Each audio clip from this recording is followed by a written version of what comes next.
Hello. Good afternoon, Sam. So I Hey. have done the introduction and I want to let you know that you do have a quorum. All board members are present. Fantastic. Thank you so much. Appreciate it. Then we shall call to order the February 11th, 2021 now board meeting of the Urban Redevelopment Authority of Pittsburgh, our first board meeting of 2021. So welcome to everybody. Roll call is not necessary since Director Walker has just noted that we have quorum. Is everybody here? Just out of curiosity. They're all present. All right, great. We have All Representative board members are Gainey, present. Lavelle, Lindsay, and Jody. Fantastic. And so our first point of order is the annual election of officers of the board. And then we'll do public comment. I think we have a significant amount of public comment today. So I will, I think we open the floor for nominations. So I make a motion to nominate Sam Williamson as our chair and Representative Ed Gainey as our vice chair. And then I would make a subsequent, or I guess we will vote on this one and then make a subsequent one. And the nomination period is still open. Okay, then I would nominate Councilman Lavelle as treasurer. Thank you. Are there any other nominations?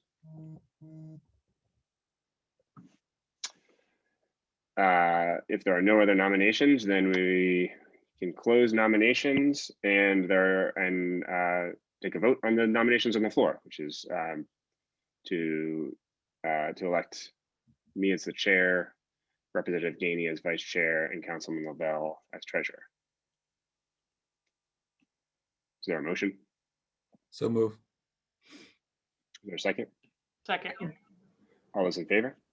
Aye. Aye. Any opposed? Great, thank you. Appreciate that. That was pretty uneventful. I'm going to keep this short. I'll see if Representative Gainey or Councilman Lavelle want to say anything before we get moving.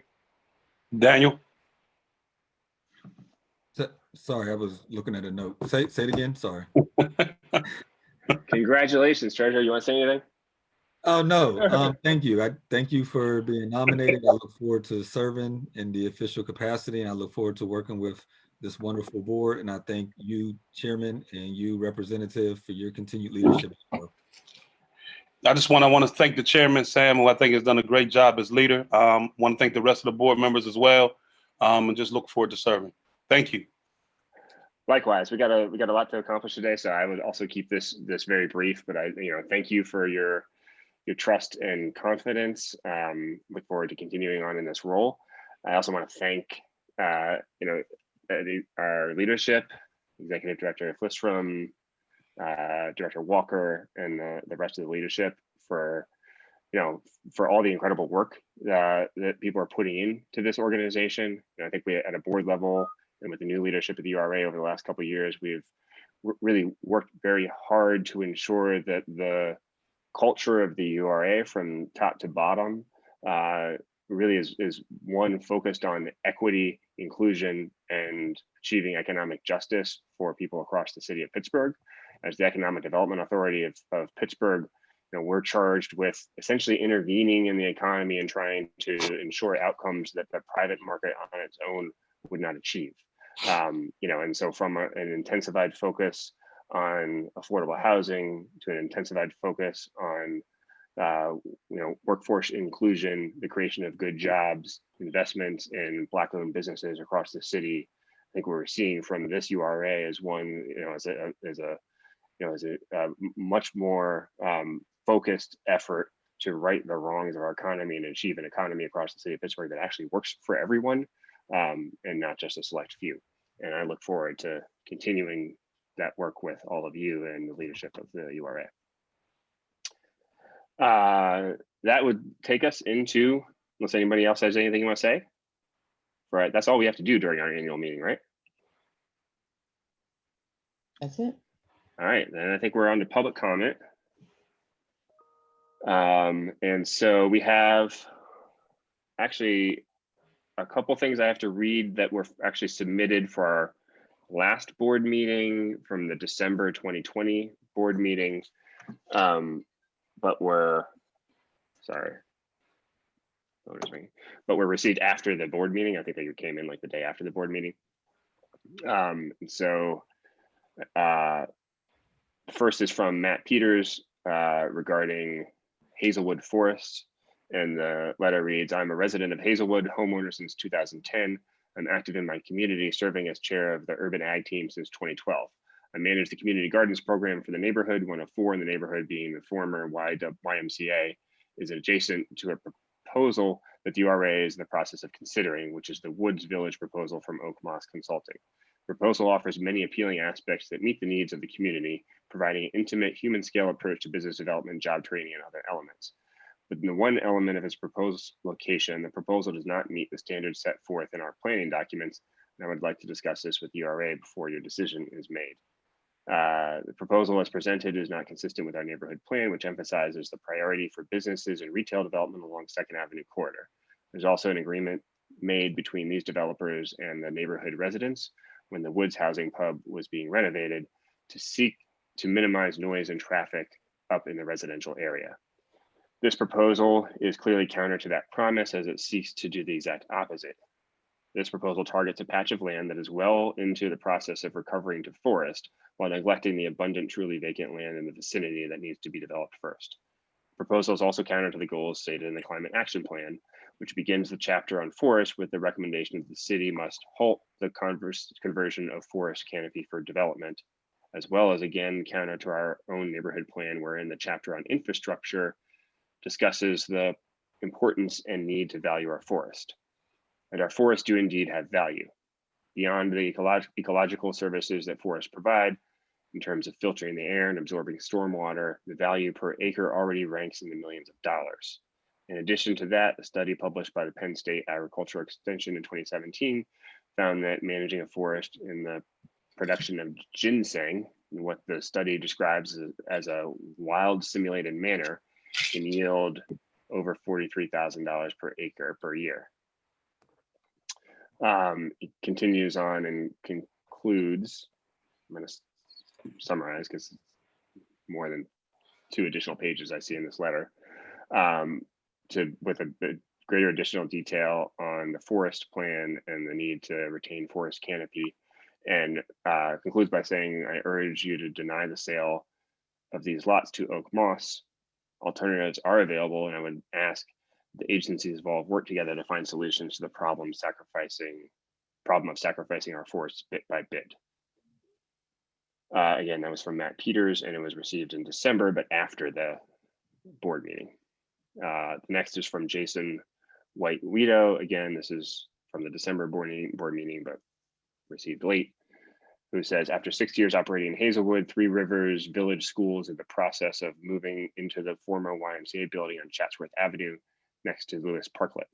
Our school is separated from the wooded area along Chance Way by only 1 street corner. We've been planning and expecting to make regular use of this wooded area for student learning and exploration. The removal of the current woods would be a great loss for our growing community of liberated learners, as well as other close neighbors and the rest of the Hazelwood community, and urges opposition to the Woods Village proposal. So those were the 2 from last month.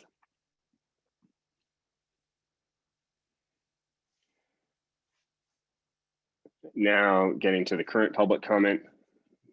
The first is from Megan Confer-Hammond, the Executive Director of the Fair Housing Partnership, who writes, let me start by saying thank you to Greg Flissram, Diamante Walker, and the URA for uplifting President Biden's January 26, 2021 memo to HUD that supported the Fair Housing Act and the need for government to address its historical decisions that embedded systematic racism within modern day housing. I look forward to what we can accomplish in 2021.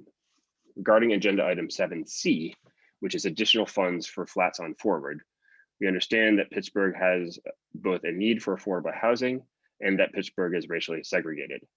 Flats on Forward is composed of 1 and 2 bedroom units and has a disability preference. The Squirrel Hill neighborhood has at least three similar properties. The need for more units remains. However, no affordable family-sized units currently exist in Squirrel Hill. Family-sized units are 3 and 4 bedrooms. From a fair housing perspective, pre-existing racial segregation is entrenched when only allowable affordable housing in white majority areas are for disabled and senior population. Squirrel Hill has a 4% Black alone population in a city that is 23.2% Black alone is 23.2% Black alone population.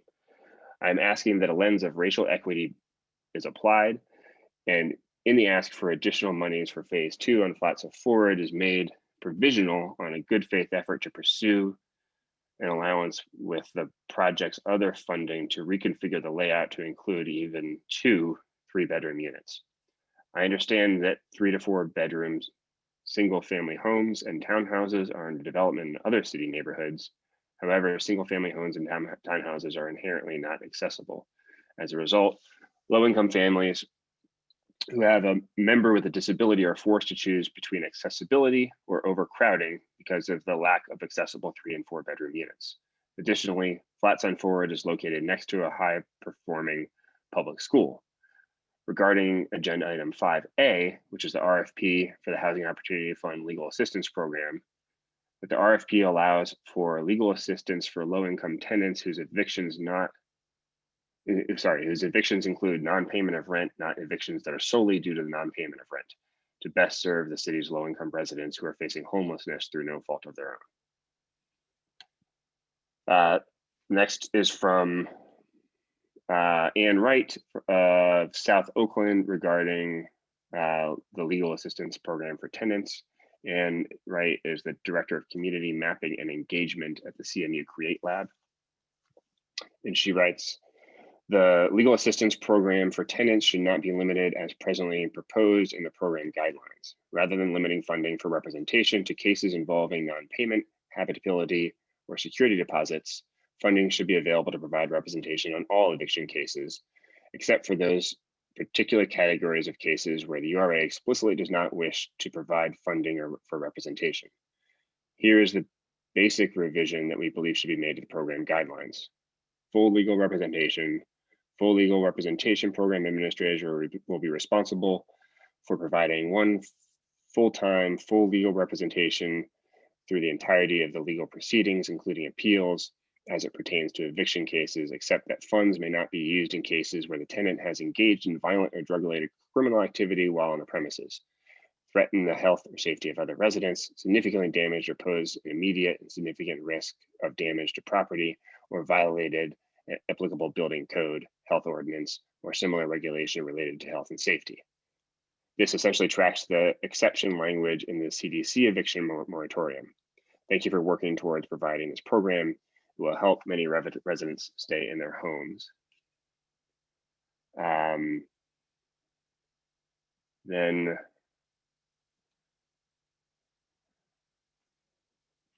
there's a comment from Felicity Williams, which is an attached letter.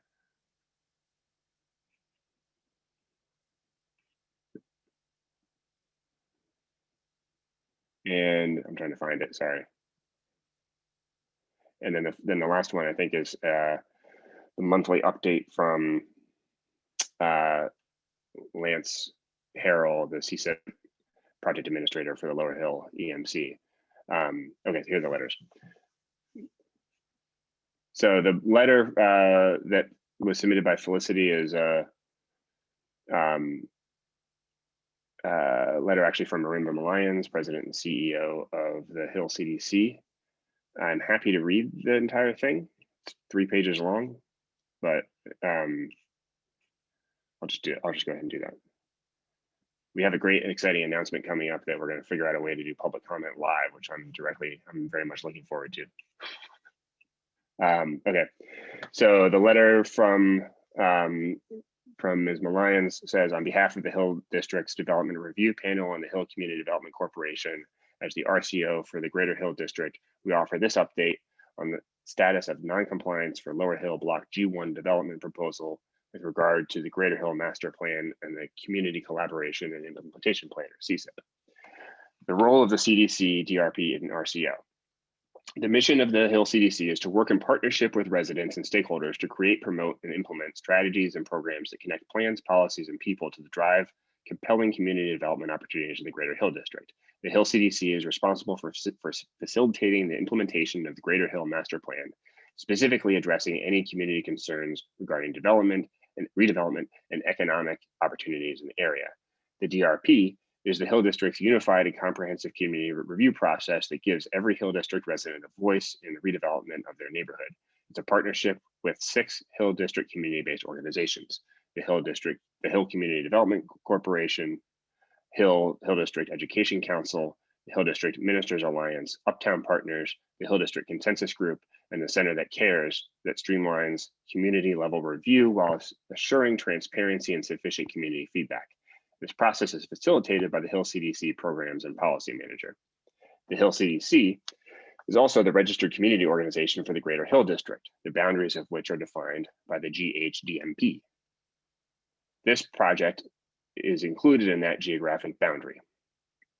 The RCO ordinance requires the RCO to establish both, quote, orderly and democratic means by forming representative public input, end quote, and a, quote, clear method for reporting to the city actions which accurately reflect the community's position, unquote, end quote.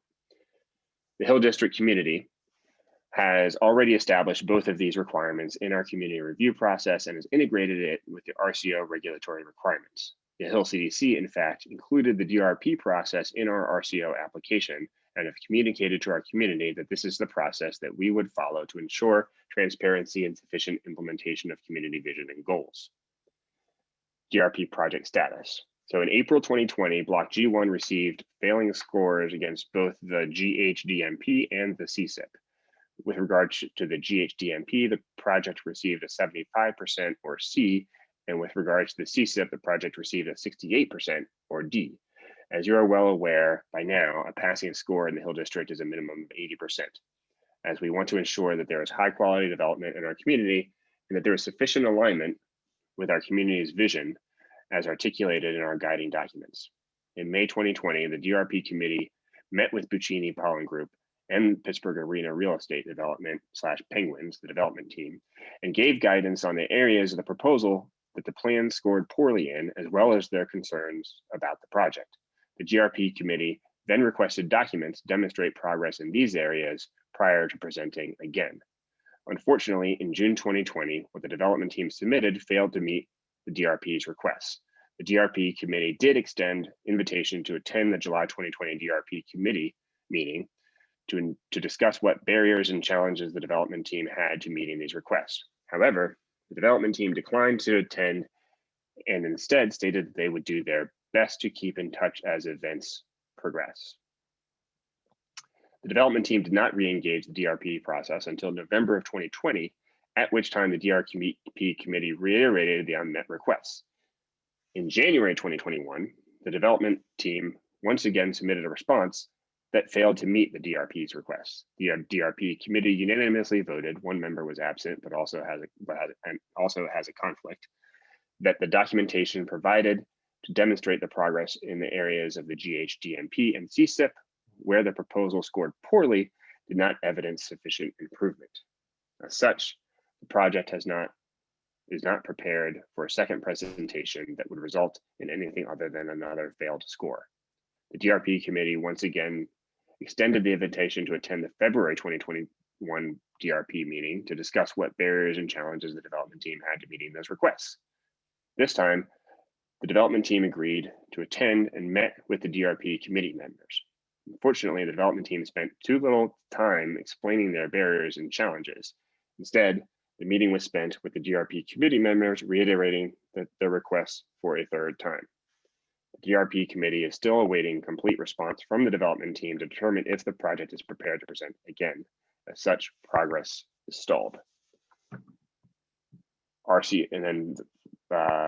On the RCO project status, despite the lack of progress at the DRP level, the development team made a request on January 29th, 2021 to have a development activities meeting, or DAM, for both Block G1 and Block G4.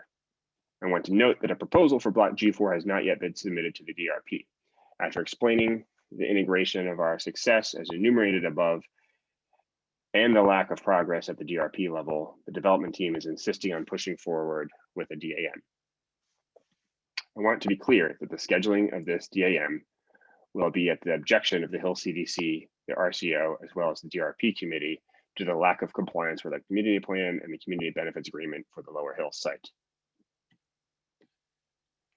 And finally, the last, I think this is the last one, public comment submission, which is from Lance Harrell, regarding the January progress report from the CSIP Executive Management Committee.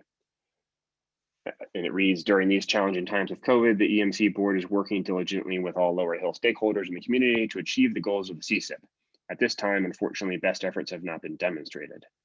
Here are some Lower Hill project and EMC's challenges. EMC board vacancy. Recently, an EMC board member had to step down from the board. Currently, the board is waiting for the mayor to appoint a new member to the board. Whoever the new appointees may be, it's vital for the appointee to have clear understanding of the historical site and the importance of advancing the CSIP. Please note that the Hill CDC, on behalf of development stakeholders, has asked that the mayor work in partnership to make an appointment that is appropriate for the duty ahead. There has been no agreement to partner on that appointment. Workforce Center. PAR and the URA committed to funding a workforce center to support Hill District residents for the Lower Hill site employment opportunities. The Hill House main building was marked as the workforce center location. Due to funding delays, talks have shifted to possibly moving the workforce center from the Hill House to Ebenezer Baptist Church, the CVS Workforce Center. Discussion on the possible partnership did not seek input from the EMC. Lower Hill Census Tract. The Lower Hill Census Tract changed this month from downtown to the Mill Hill District. Since the census tract is proposed to be changed, the Lower Hill project now qualifies for the Opportunity Zone tax credits. At every EMC biweekly board meeting, it is standard to ask for Lower Hill updates related to the CSIP from the SEA, URA, Mayor's Office, Councilman Lavelle, and PAR. The EMC heard about the census tract change from a Pittsburgh Business Times news article published yesterday. It is imperative for this advancement of the CSIP that the EMC board is notified of all talks that will impact the CSIP so significantly. The EMC is committed to assuring the implementation of the CSIP and full disclosure to the Urban Redevelopment Authority staff and board of directors such that thoughtful and informed decisions that support our end goal can be made.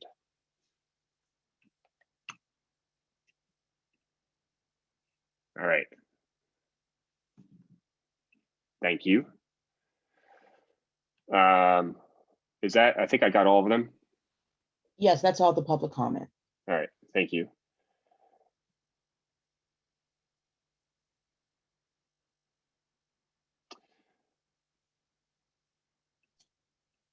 I think we're ready to move on, right? To RFPs, RFQs. Mm-hmm. Jessica's going to take the first one. Hi, good afternoon, everybody. So this first one is just a quick announcement. Last month, in front of the board in December, I mentioned that we had issued, actually, this is the wrong slide. I'm sorry. This is a quick announcement too. We are issuing an RFP for legal firms, nonprofits, or for-profit legal firms to help us with our legal assistance program. The RFP will be issued February 19th, and we will talk to you more about this later in the agenda because we will be talking about our guidelines and what the program is.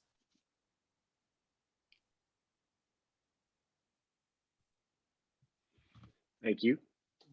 Good afternoon, everyone. I am Lily Friedman, Community Development Specialist in the URA's Development Services Unit. Today, I'd like to share that the URA is requesting information and project concepts from developers or development teams to purchase and renovate the existing buildings located at 1319 and 1325 Fifth Avenue in Pittsburgh's Uptown neighborhood. Please note that the RFI will be released February 26, 2021, and available through our website at that time. We appreciate responses in alignment with the Eco Innovation District Plan. Thank you.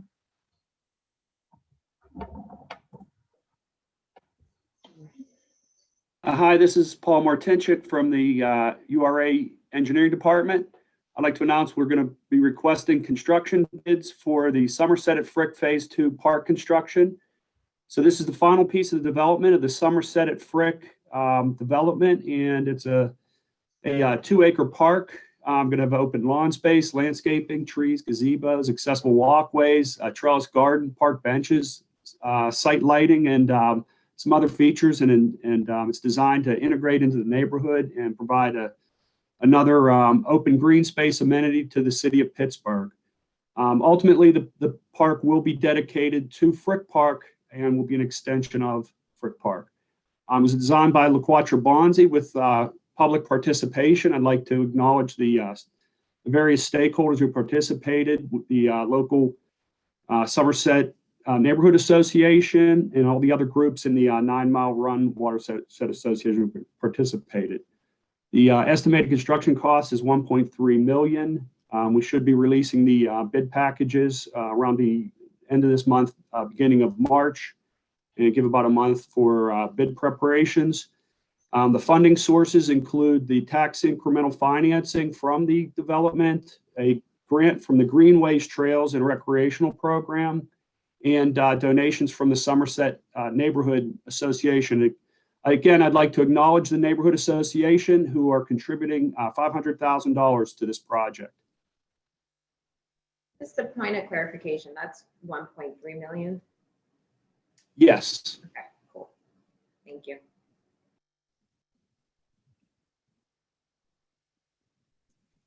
Okay, next. Yes, so in conjunction with the park development, we also have a art installation. It's about 1% of the budget, so that's going to be in the neighborhood of a $10,000 to $15,000 budget.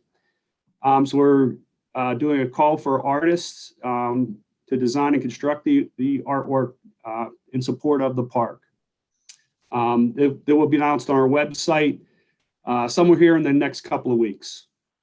Just one other note is to people interested in the construction bid. We're moving our RFPs and bid packages to Ion Wave Technology, which is IWT, and that information is available on our website, or if you just contact someone at the URA, they can help you out with that.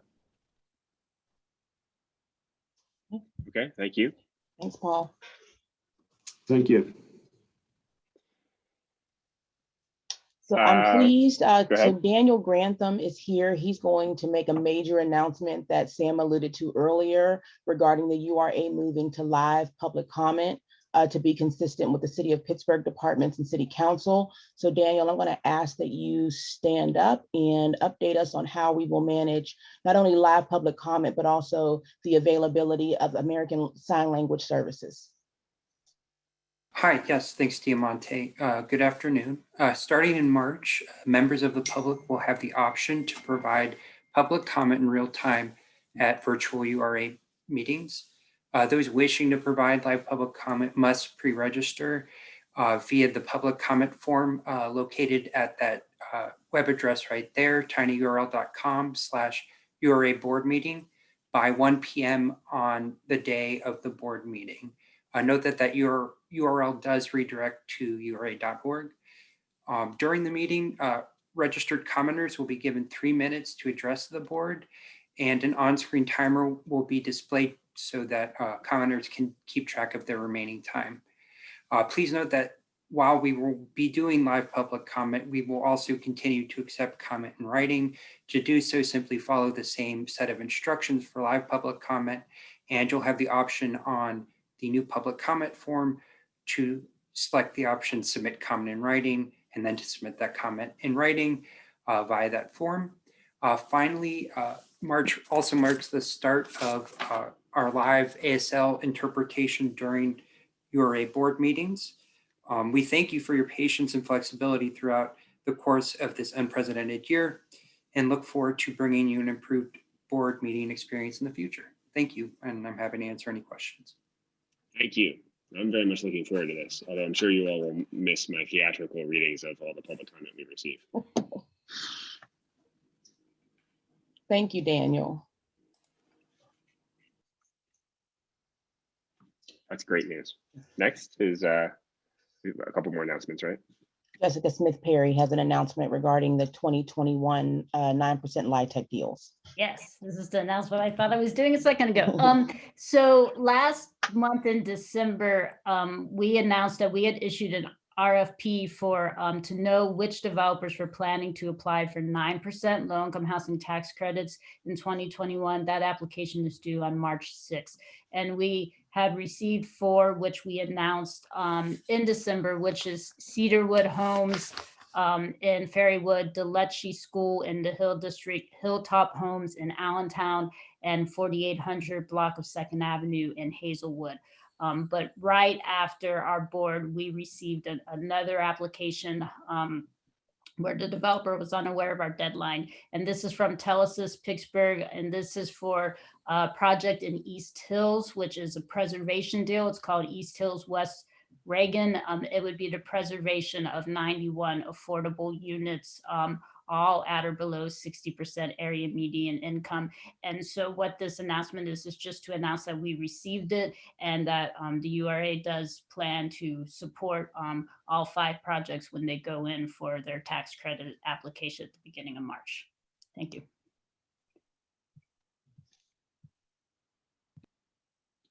Great. And then we have the commercial lending dashboard. Jennifer Wilhelm.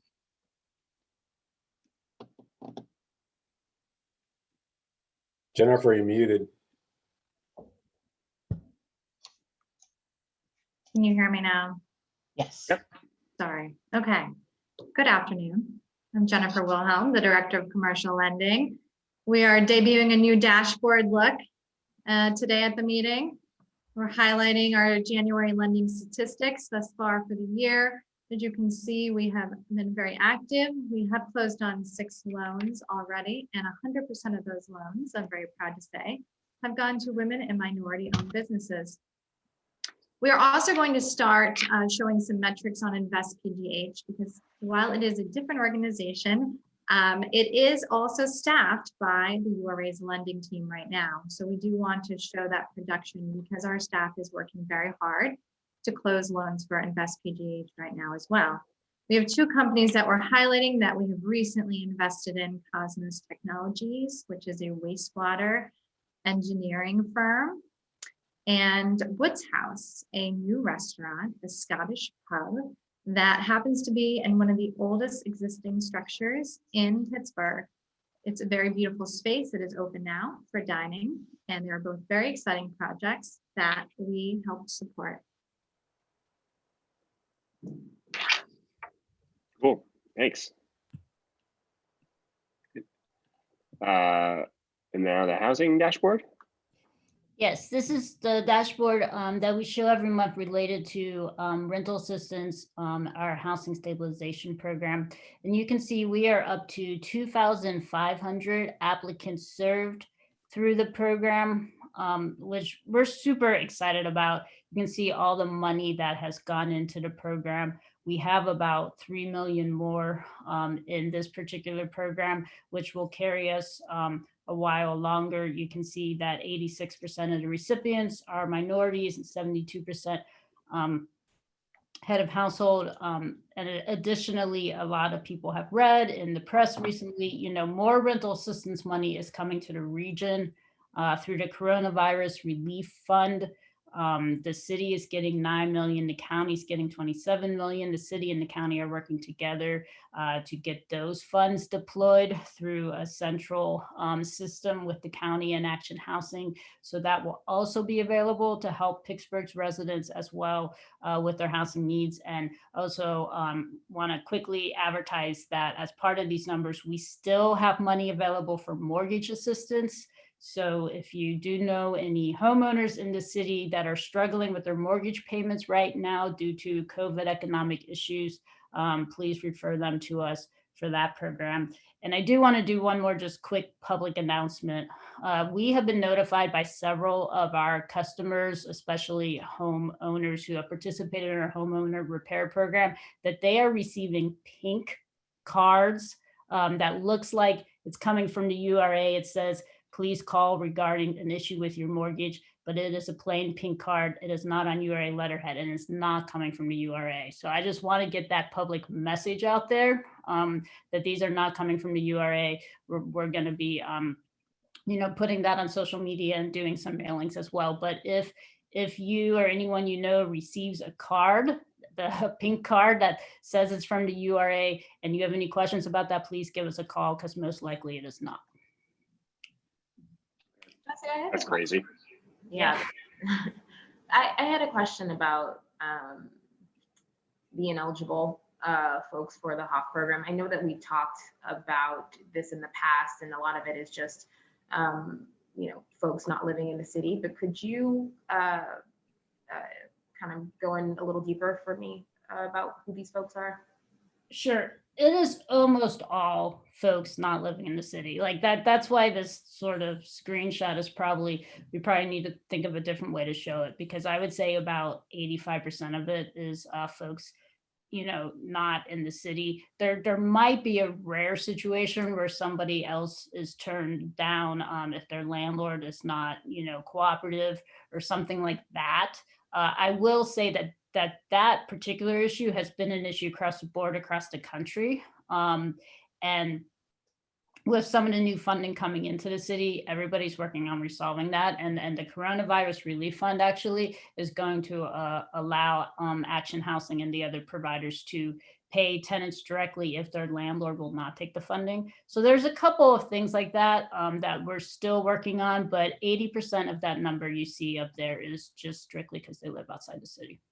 I appreciate it. And I know when we talked originally, there was some concern as well about making sure that we do a warm handoff as the city and county build their kind of collaborative portal for folks trying to receive rental assistance. That's been an issue of concern. But have you guys been able to give warm handoffs to those who aren't eligible? Yeah, so the city county program is not fully up and running yet, but we have been in lots of meetings regarding that warm handoff and how to do this and to make sure that people get in the place where they need to be. The city county program, people will be able to get helped for, I think it's 7 months that they're going to be able to get helped as well. So between the two programs, like nobody should be falling through the cracks. If people hear that, please let us know, but myself, Jeremy Carter, and other staff are in constant communication with them. Thank you, Jessica. Mm-hmm. I do agree it would make sense and probably be helpful for policy discussions to present the data somewhat differently so that the people who are non-city residents were in one bucket and people ineligible for other reasons identified differently somehow. Because if there are folks, city residents we could be serving who are not eligible, but who maybe ought to be eligible, where there are tweaks to the policies or rules and regulations, that might be something good to know. I don't know why if the small number of people who actually are city residents who are not eligible, if it's just income based, and there's a lot of people just on one side of the income level or the other, for example, that might be something to consider for future policy decisions. Okay. Any other questions on the housing dashboard? No. Okay. Can we do approval of minutes? I accidentally skipped the approval of minutes from the December 2020 board meeting. So move. There's a motion. Is there a second? Second. Second. Thank you. All those in favor? Aye. Any opposed? Motion carries. The minutes are approved. Thank you. Question: is the Q&A screen, is that visible to the general public and participants, or is that only visible to panelists? It should be visible to everybody. Oh, okay. You do have to mark the questions answered or answered live for them to be viewed publicly. And that's just a security. So there's something that really kind of falls under the public comment category from Abby Ray Lacombe regarding the eviction assistance program that we're going to be talking about in a few minutes. So I'm going to mark that as answer live. That way everybody can see what that is. I was going to recommend that you cover it when you get to that item in the agenda. Okay. All right, that's fine. And then the only other, I think, comment I would make before we move on in the agenda is that regarding the redesignation of the Lower Hill into a different census tract so that it is eligible for Opportunity Zone tax credits. And just for everybody's benefit, the Opportunity Zone tax credits is a program that started under the Trump administration where essentially corporations can get a tax shelter by putting corporate profits into an Opportunity Zone fund and not have to pay corporate income taxes, federal corporate income taxes on those dollars, or the earnings of those dollars while they're in an Opportunity Zone fund. Actually, Sam, it's capital gains. Capital gains, sorry. Yeah, thank you for the correction, thanks. So that, but anyway, that redesignation, which makes the Lower Hill eligible for Opportunity Zone investments, was actually not something that I think, correct me if I'm wrong, the URA was either involved in or even aware of before it happened. We were not aware. Yeah. Thanks. Just want to make sure that was noted. Okay. Then with that, I think we are ready to move on to the residential lending and investments, starting with Lexington Partners. Yes, Lexington Partners, the Lexington Tech Center site in North Point Breeze. So today I am here to ask for authorization to enter into exclusive negotiations with Lexington Partners to develop the housing portion of the Lexington Tech Center site.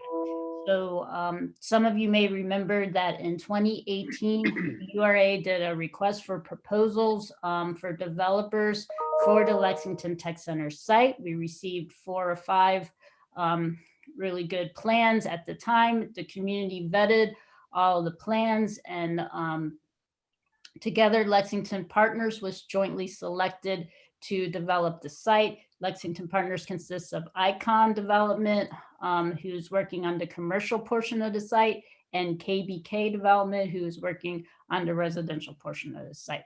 The development took a little bit longer than expected in the pre-development.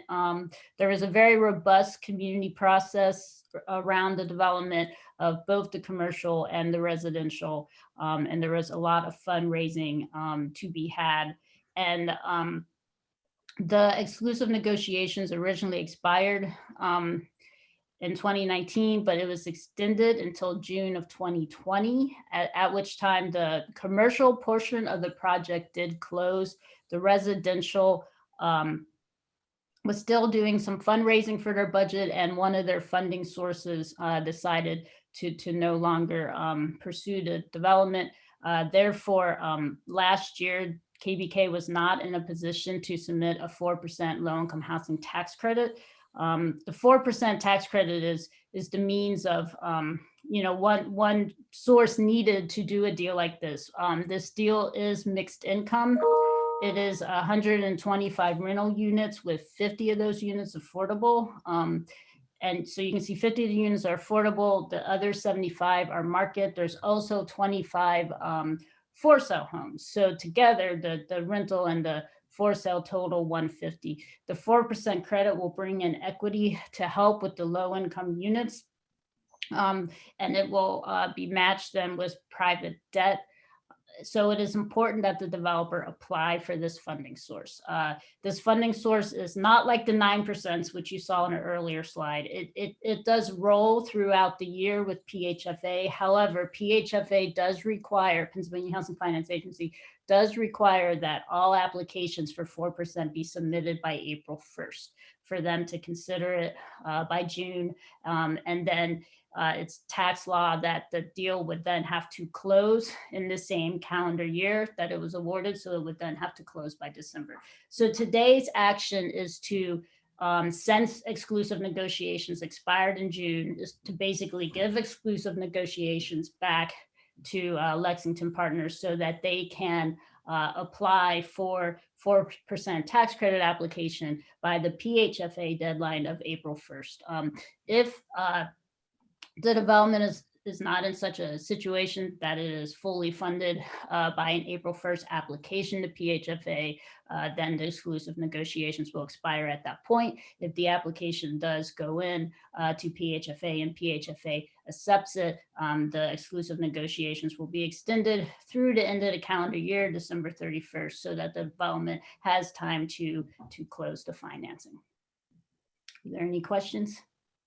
I think Tisha Germany from KBK is on the line if there are questions for her as well. Thanks for that thorough summary. Any questions? Any thoughts from the board? Can we go back to the other slide of the breakdown of units? Thank you. Yeah, so the apartment building has 105 units in it. And then you'll see there's 20 for rent townhomes. And then the rest of the homes you see scattered are for sale.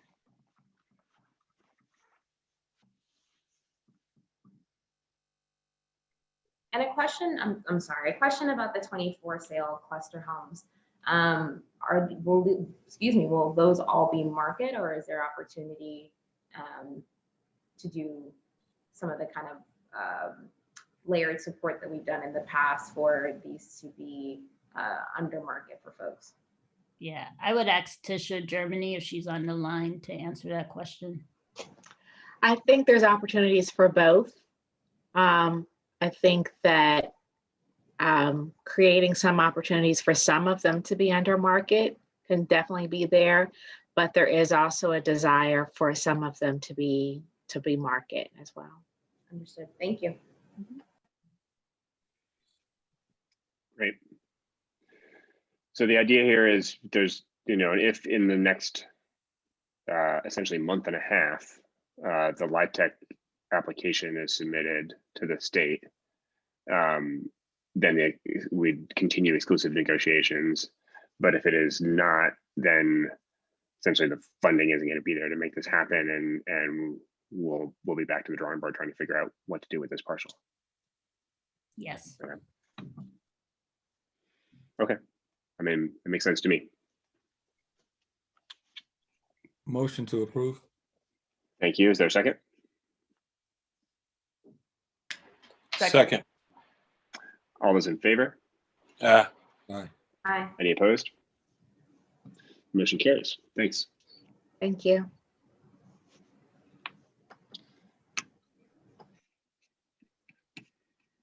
Okay, next is Calbride Place. Yeah. Hi, everyone. My name is Brett Morgan. I'm a lending analyst with the URA's Lending and Investments Unit. And today I'm presenting Calbride Place development. It's also known as Northside Residences Phase 4. But Calbride Place is located in the California Kirkbride neighborhood. It's at the intersection of California Avenue and Kirkbride Street. And the development includes the new construction of 42 general occupancy units, which would be contained in a 30-unit apartment building and 6 duplexes. So all 42 units will be subject to a 20-year HUD project-based Section 8 HAP contract. So essentially, these units will be available at various income levels, specifically 5 units at or below 30% AMI, 20 units at or below 50% AMI, and 17 units at or below 60% AMI. Northside Properties Residences 4 LLC is the borrower, and they are requesting URA financing in the form of a $400,000 UPIF loan at 4.5% interest with a 35-year term, as well as a $450,000 rental gap program loan at 3% interest with a 35-year term. The UPIF loan would occupy second lien position while the RGP loan would occupy third position and receive 50% of the annual cash flow.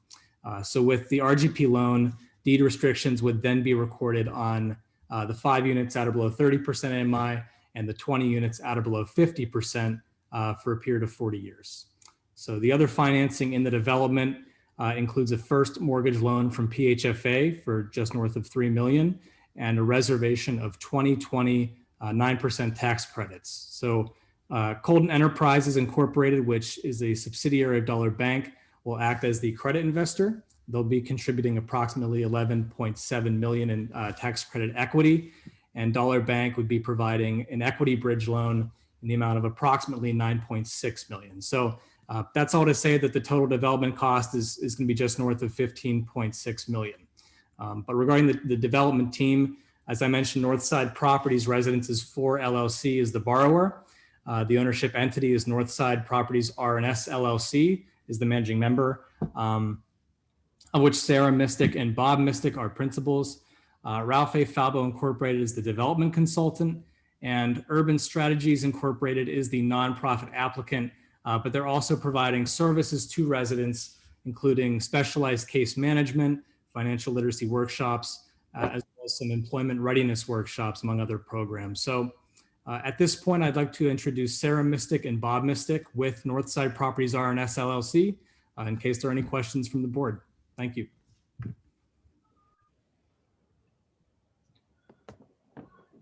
No questions, as I've been around this project for a number of years now. I just want to thank Northside Properties for their perseverance in actually seeing this through.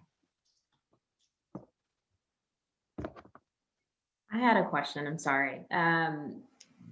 Could someone remind me if these units are multi-room? I believe they are. Some of them are. Yeah, I apologize. I don't have the numbers up in front of me, but Sarah or Bob, are you on the line? Could you speak to that? Yeah, so there will be 23 one-bedroom units, 7 two-bedrooms, 5 four-bedrooms, and 7 three-bedrooms. That's wonderful. I just wanted to make sure that that was clear, because that's consistently something I know that several of us on the board have said that we would love to see more multi-room units at affordable rates. So it's great that you've been able to incorporate that in this project.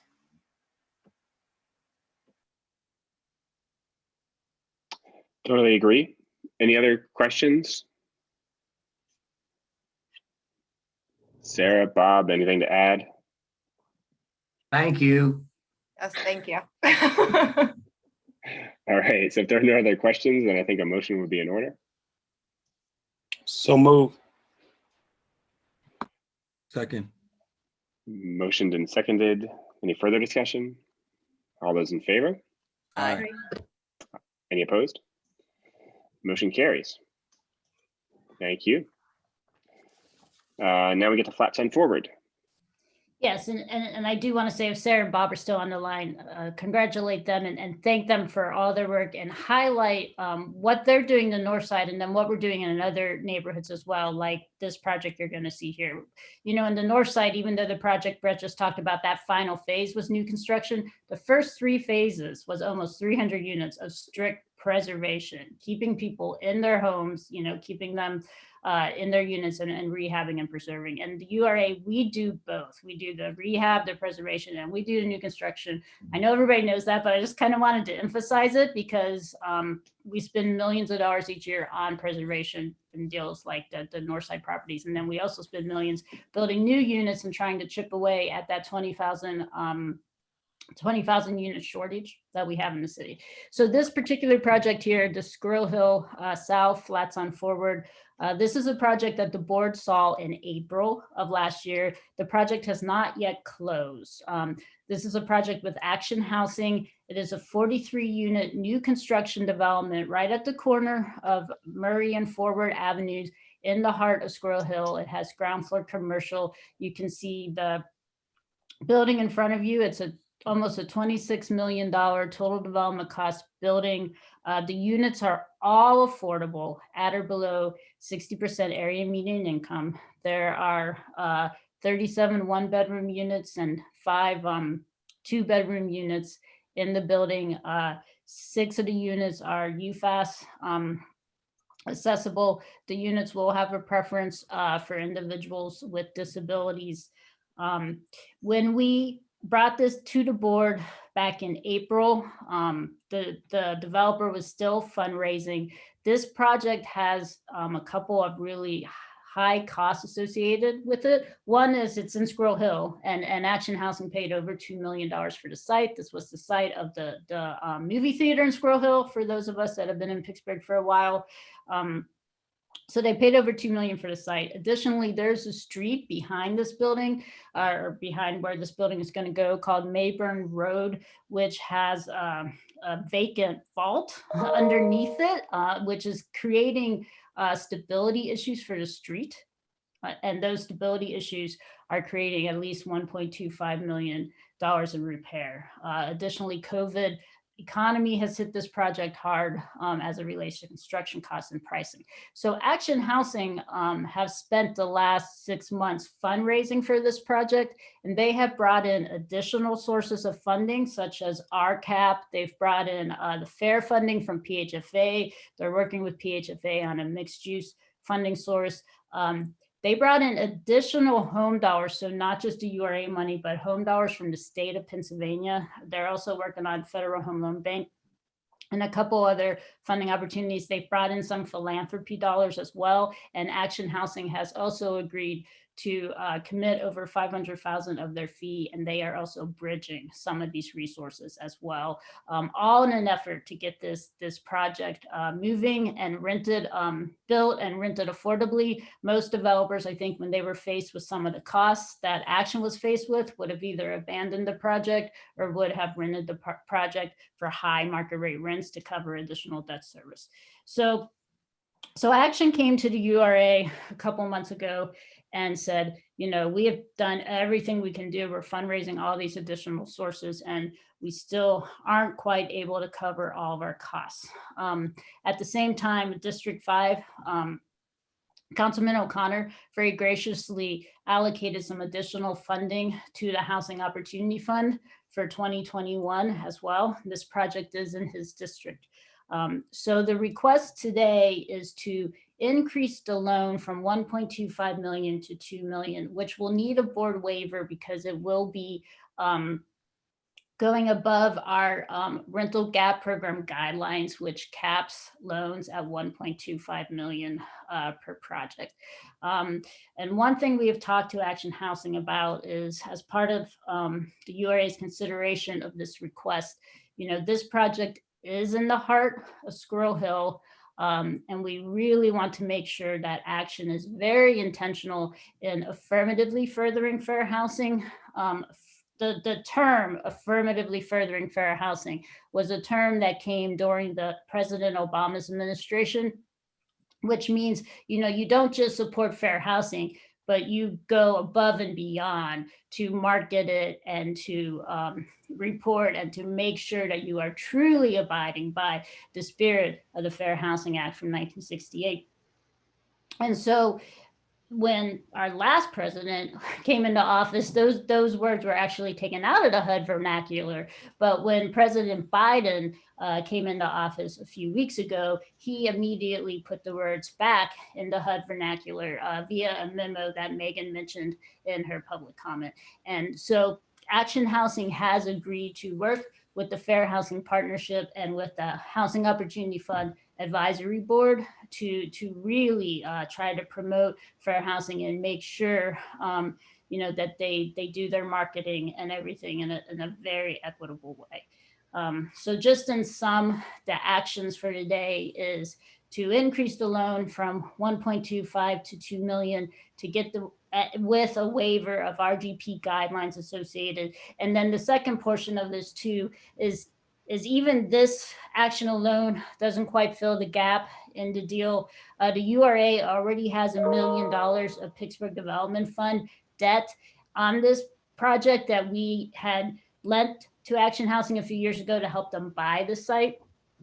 And that debt is due at the construction closing, but they will not be able to repay that debt in full. So we are asking to also transfer 250,000 of that previous PDF debt to the Hazelwood Library site, because right now the appraisal well exceeds the value of the building, well exceeds the debt that is on that site for the time being. So we are asking to transfer that as well.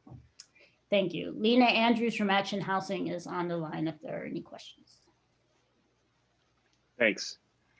So it's so important to build affordable housing in places like Squirrel Hill so that we can continue to try to combat the economic and racial segregation of Pittsburgh. Can you speak to, I mean, this is like a $25 million project and virtually all of the funds come from government or philanthropic sources, it looks like.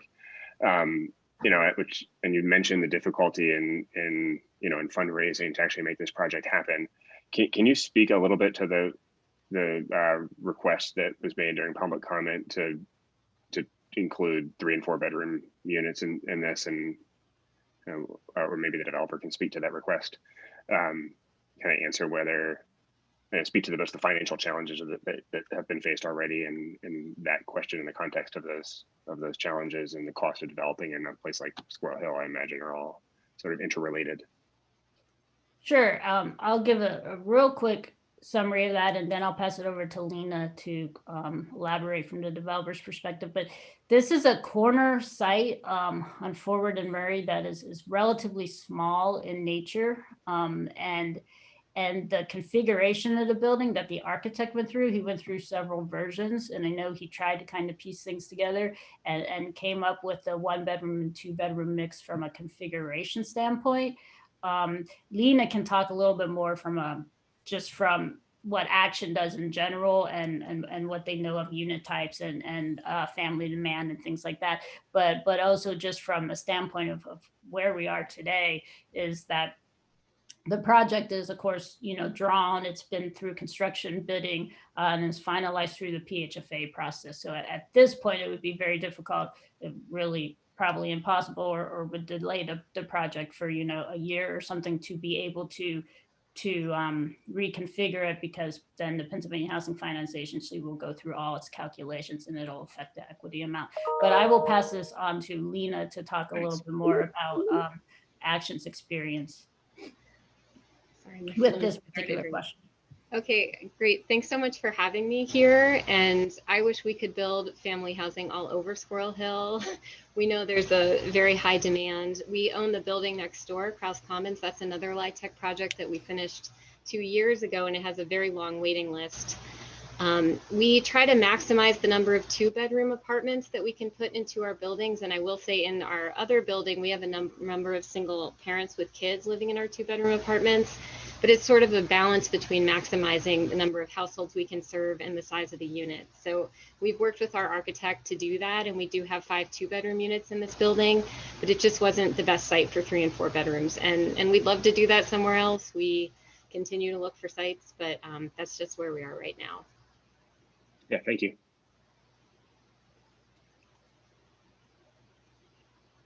Any other thoughts or questions? Jessica, anything else to add? Can I say one quick thing before I go? I just want of course. The URA has been so great to work with. This project, I'm sure Jessica covered this, but it's been really challenging, and we value the URA so much as a partner in this kind of work to help us build affordable housing in strong markets. And Jessica and her team have been amazing. So I just want to thank you all for your great partnership on this. Yeah, thank you for what you're doing. Thanks for sticking with it through challenging times. So if there are no other questions or comments, then I think a motion to approve would be in order. So moved. Okay. Motion and second. Any further discussion? All those in favor? Aye. Aye. Any opposed? Motion carries. Thanks.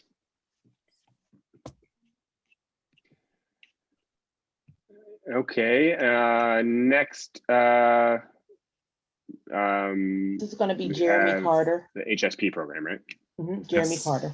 Thank you. Great. Today we're seeking authorization for contract increases for 4 Housing Stabilization Program administrators to continue assisting tenants in need of rental assistance due to COVID-19 pandemic.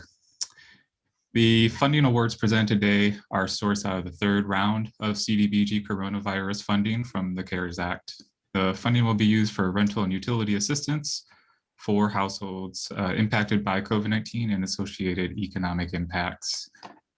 The action today includes $450,000 increase for Urban League, $350,000 increase for the YWCA, $100,000 increase for Pittsburgh Community Services, and $100,000 increase for Macedonia Face. This increased funding will assist between 250 and 400 households. Thank you. Great. Excuse me. Any questions?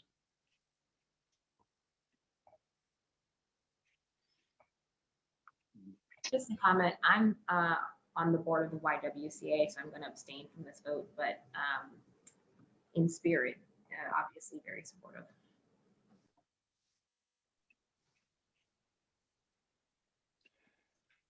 Thank you. Any other comments or questions? If not, then I'd ask for a motion to approve. So moved. Second. Second. Thank you. Any further discussion? All those in favor? Aye.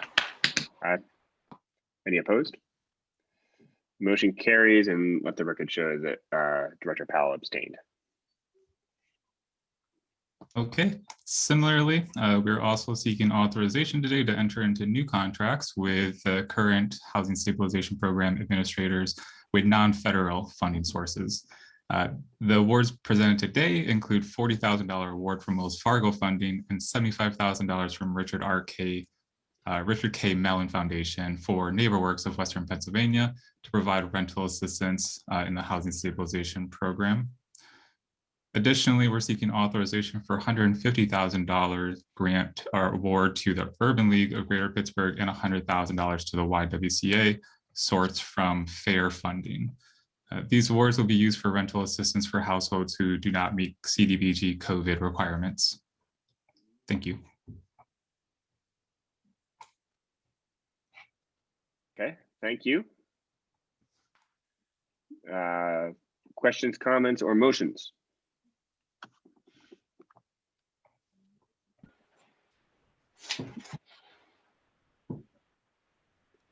Anybody got anything? Nobody got any questions? Then a motion to approve would be in order. So move. So move. Second. Thank you very much. All those in favor? Aye. Aye. Any opposed? Motion carries. Thanks, Jeremy.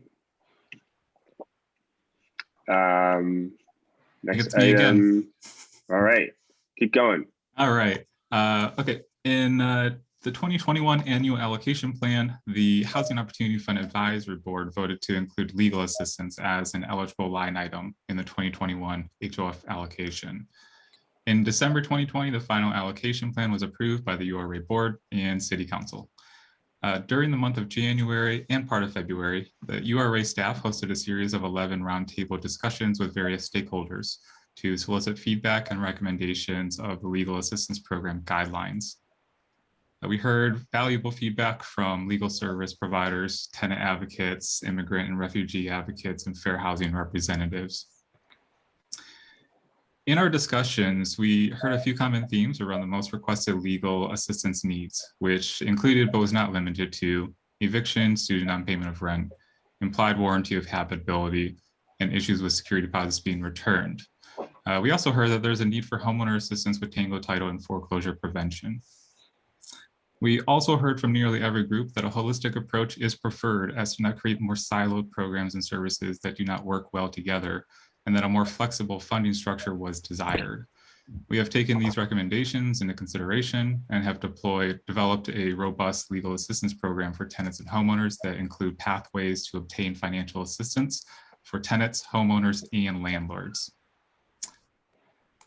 Next slide, please. Thank you. The legal assistance program for homeowners include tango title assistance and foreclosure prevention services to help homeowners keep their homes during difficult times.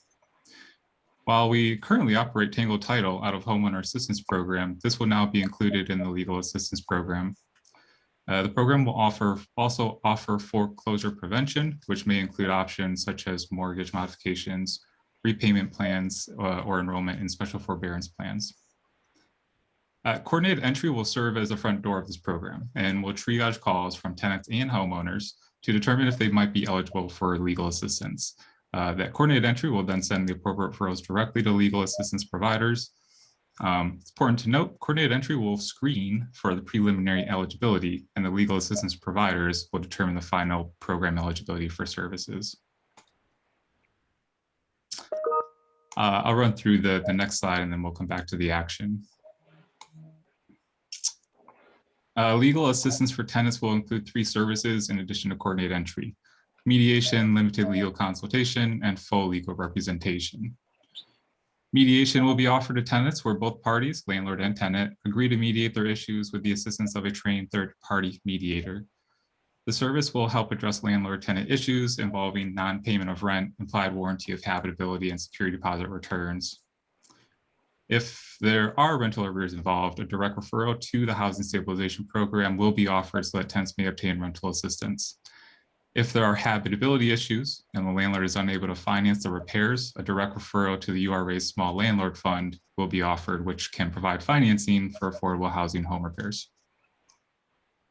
The second service will be limited legal consultation. This service will provide short-term legal advice or opinion on landlord-tenant issues involving non-payment of rent, habitability, and security deposit returns.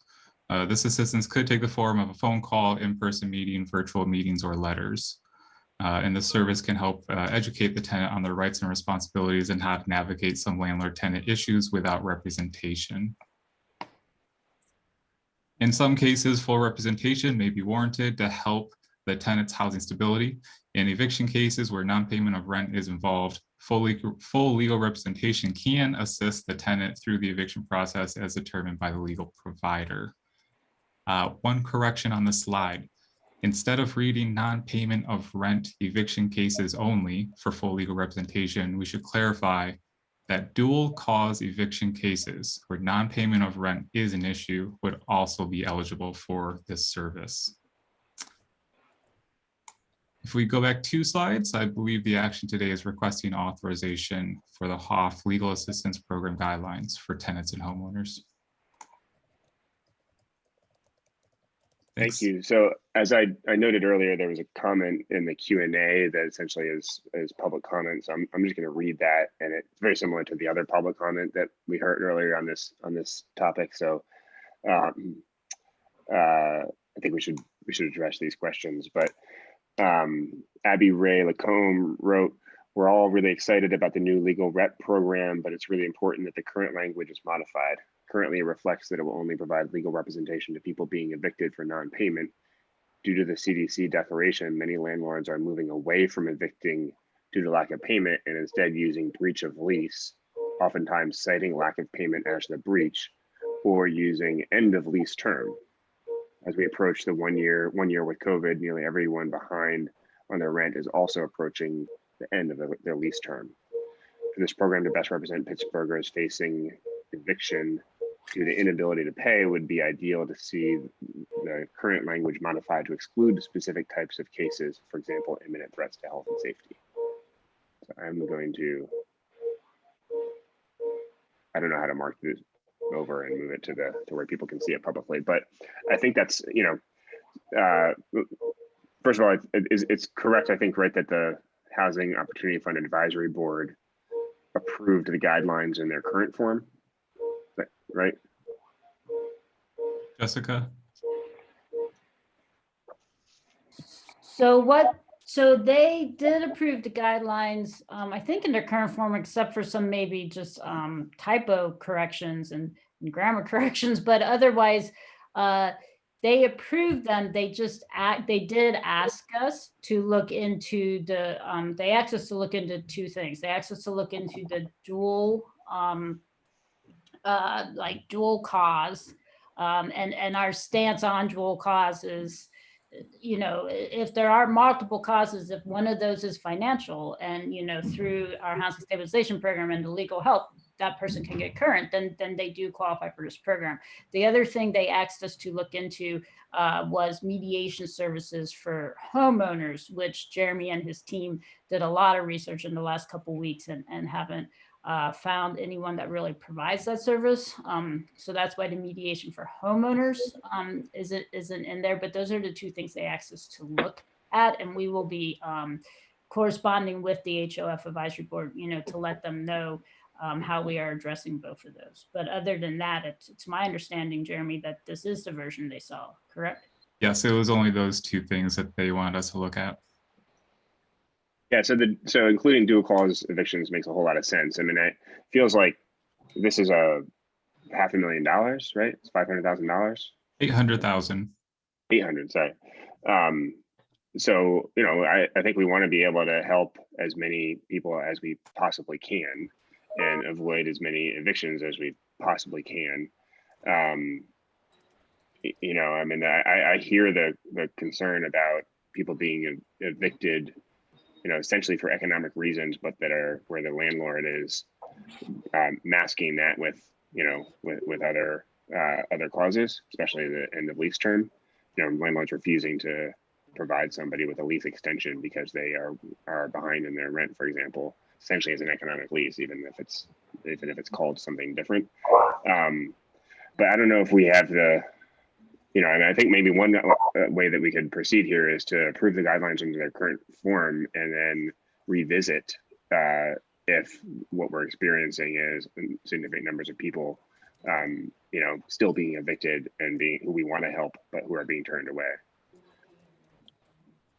Yeah, I don't know if there are other thoughts from the rest of the board, but yeah, I had some concerns as well. I mean, I think that you're seeing from what I'm hearing consistently that, like you said, Sam, landlords are using whatever they can to get non-paying tenants out the door. And so if, it comes time for that landlord to evict somebody, it may not be for non-payment because they know that, there may be assistance for this person, or it may not line up with the eviction moratorium or moratoria between the CDC and the magistrates, but they're able to use other, kind of roundabouts to kick this person out. From the Q&A, it looks like, someone's brought up, things that weren't a problem before, like having a pet, even though it's not on your lease, using that as an excuse when, 12 months, the 12 months that you've been living in that unit, that wasn't a problem. Or social evictions where, your next door neighbor is saying that you're playing your music too loud and that's a cause for eviction. So like, I understand that this isn't a lot of money, and there are a lot of people that are, concerned about evictions and concerned about being thrown out on the streets in the middle of a pandemic, in the middle of winter. But my personal feeling is that this guideline should be expanded so that we're making sure to reach as many people, considering how many roundabouts that landlords are using to evict people. But I'm curious what Jessica or Jeremy, your thoughts are on that. So my thought on this is, is if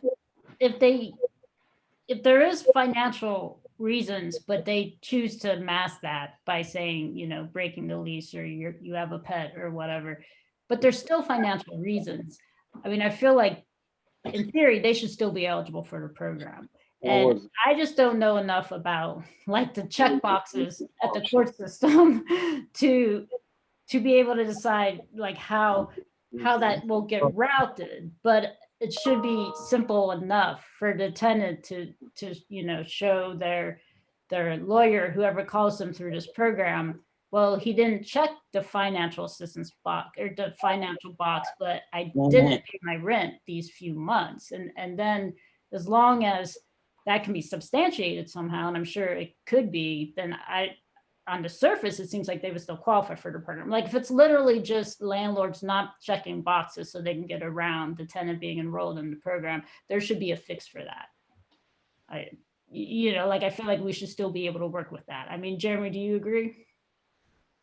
Yes, absolutely. So my thought is that these guidelines hopefully will cover those situations. But in practice, if we find out there is a loophole that we're not thinking of right now, then we will bring it back to you, so that we can find a way to address it. Yeah, that makes sense. I mean, I think the one thing we know is that the legal system and the eviction system is pretty hostile to tenants, and designed really by landlords for landlords. And so I think if what you're saying is we ought to be able to interpret the guidelines to exercise judgment, and where the underlying cause for the eviction is economic, we're going to help people even if the landlord is pretending that is something different, or claiming that is something different in their legal findings. Then I think we should be okay. I don't really want to hold up approval of this, because I want to get the program in place and moving forward, so we can start helping people, especially with the with the end of the eviction moratorium staring at us just next month.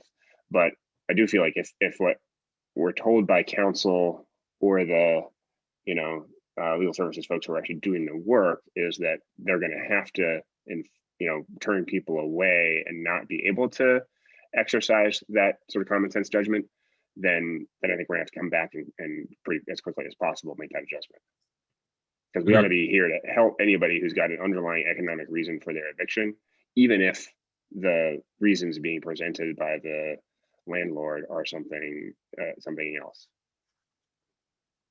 And I don't want to delay this at all, because like everyone's saying that this is incredibly timely and needed. But if I'm understanding correctly, if we are covered by dual, what was the word you used? Dual coverage. So if for non-payment and something like a social eviction, what have you, couldn't we just bake into the guidelines now to expand what we covered, just to make sure that people aren't slipping through the cracks?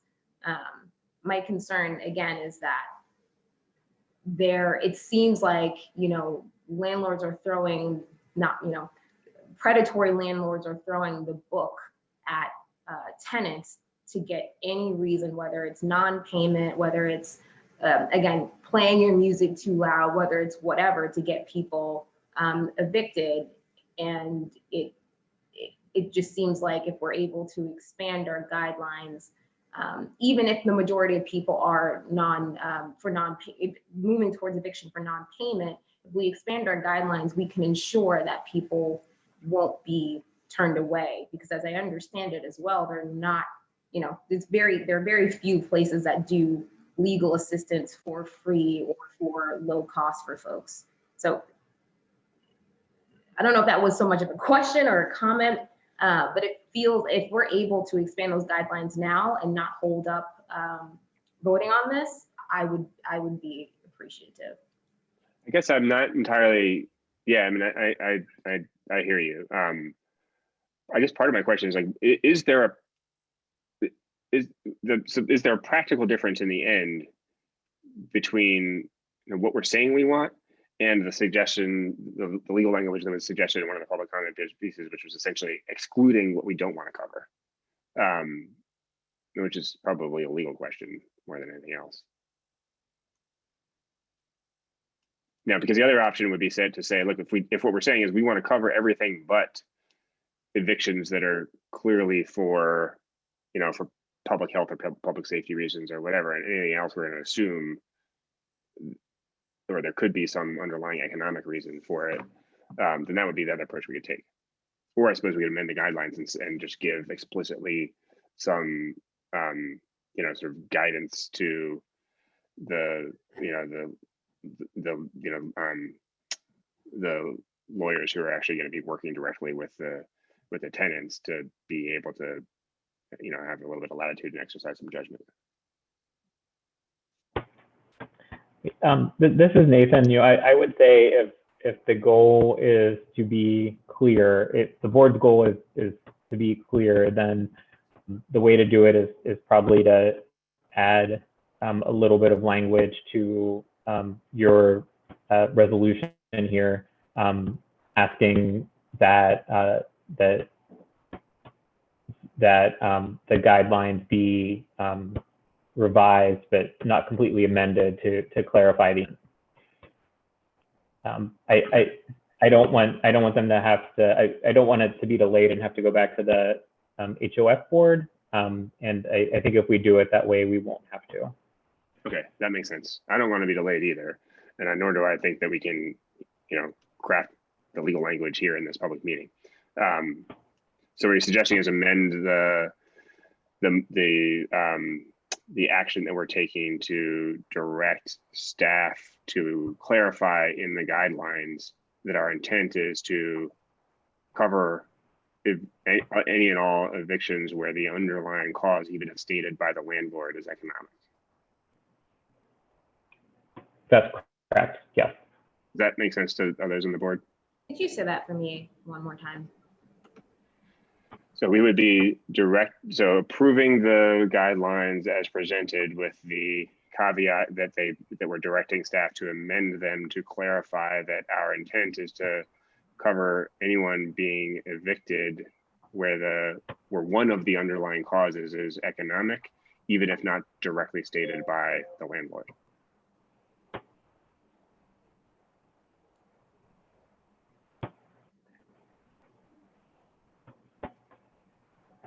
Yeah, that seems to make sense.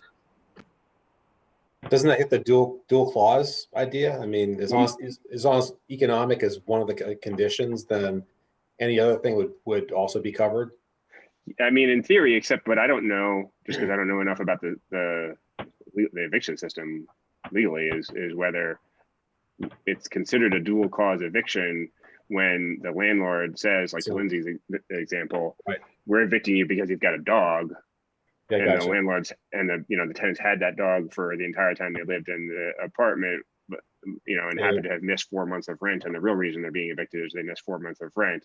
The landlord knows they aren't going to succeed in getting them out for the rent, for missing rent. So instead they're presenting the legal papers based on the dog. Or Sam, if they're saying that they're playing the music too loud, or if not, they're playing the music too loud, they're using other strategies and other forces to force them out because of lack of payment. That's a serious condition right now. Exactly. So if the tenant comes and is talking to the lawyer and says, look, like, yes, maybe that's true, that's their complaint, I can fix that, but it was never a problem until I missed, until I was laid off from my job and I missed 6 months of rent last month, right, or last year, sorry. I think we want to put the program at the discretion of the legal provider versus the claims of the landlord. So I think Wright has provided a recommendation here that could be helpful to the board, which is to give the legal assistance provider the discretion to determine, what that standard is so that they're not put in an ethically unacceptable situation. I think that may be a tenable way to handle this, to allow our legal providers that are selected to use their best judgment. And then we need to start to make data-informed decisions to track the data, understand who's coming in and what their issues are. And if that needs to be revisited by the Housing Opportunity Fund Advisory Board and this board, we can do that at such time.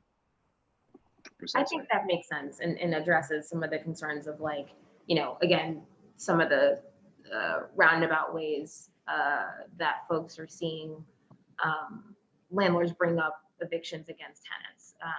And the kind of partners that we're working with are folks that, I would say, at least from the city capacity, we've worked with and have really great,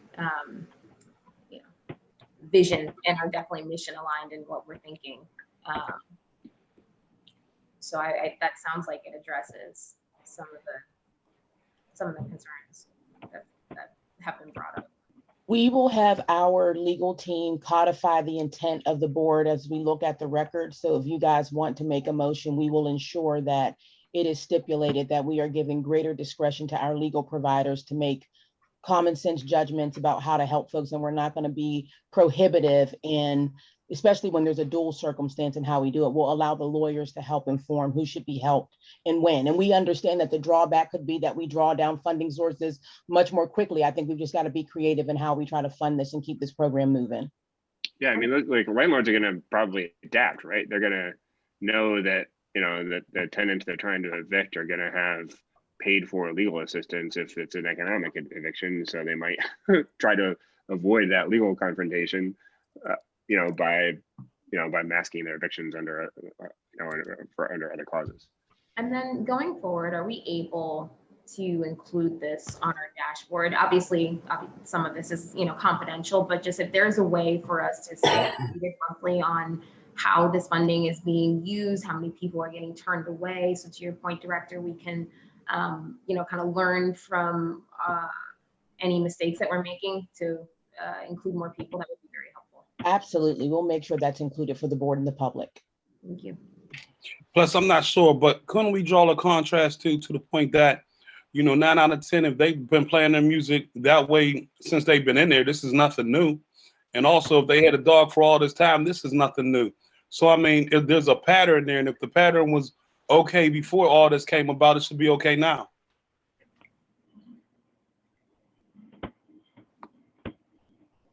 So I think what we're saying is we would approve subject to any revisions deemed necessary by council to ensure that the legal providers are able to cover people who have an underlying economic reason to their, or for whom an economic reason is one factor resulting in their eviction, even if not stated in the court papers. Yes. Yes, we have it on the record. We'll paper it that way. Okay.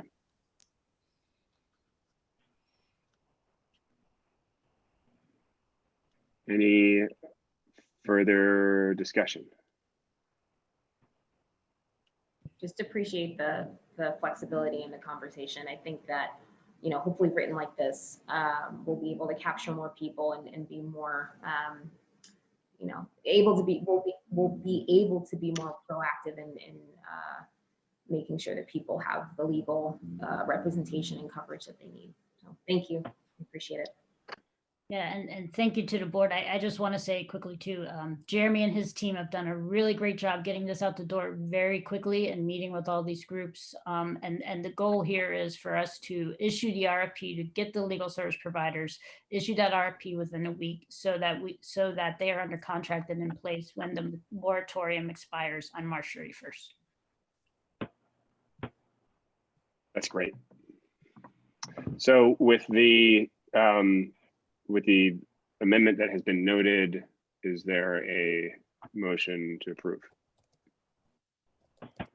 So moved.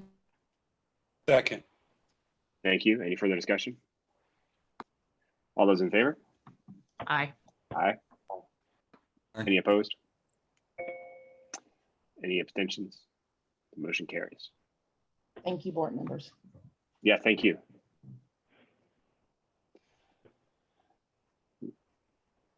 Alarm choice. Phase 5.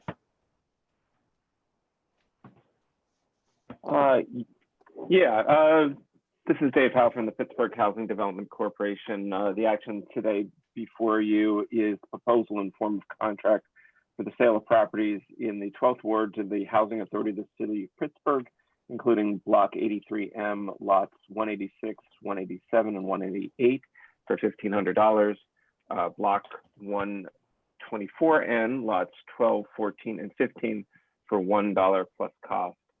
This action item is part of Phase 5 of the Larmer Choice Neighborhood Initiative. The housing strategy of the Larmer C&I Vision to Action Plan targeted the Hamilton Larmer Public Housing Complex and the East Liberty Gardens, both of which were obsolete, deteriorating complexes with 100% very low income populations.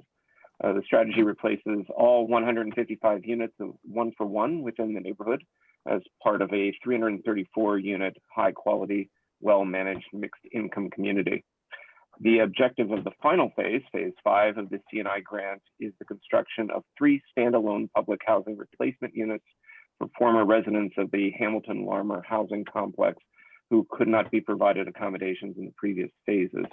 1 5-bedroom unit and a duplex containing 2 3-bedroom units will be constructed on 2 separate sites within the Choice neighborhood boundary and proximate to the work which has already been completed in the previous phase. Pittsburgh Housing Development Corporation, the housing development arm of the URA, is acting as the project manager for this development and is designing and building these units on behalf of the Housing Authority of the City of Pittsburgh. HACP will own and manage the properties during and following construction. The specific sites are as follows. The property around 35 Mayflower Street will be a 5-bedroom, 2.5-bath, single-family unit. The property around 163, 165 Auburn Street will be 2 3-bedroom, 1.5-bath duplex units. Both units have been designed to fit in with the general character of the neighborhood and will use exterior materials to match the surrounding structures. Units have been designed to minimize ongoing maintenance costs to HACP, to provide comfort for the inhabitants, and to integrate as many green design principles espoused by the Lammer neighborhood group as possible. Project construction will be 100% financed through the Department of Housing and Urban Development. PHDC and HACP are pursuing an aggressive construction schedule with the units to be placed in service by September 2021.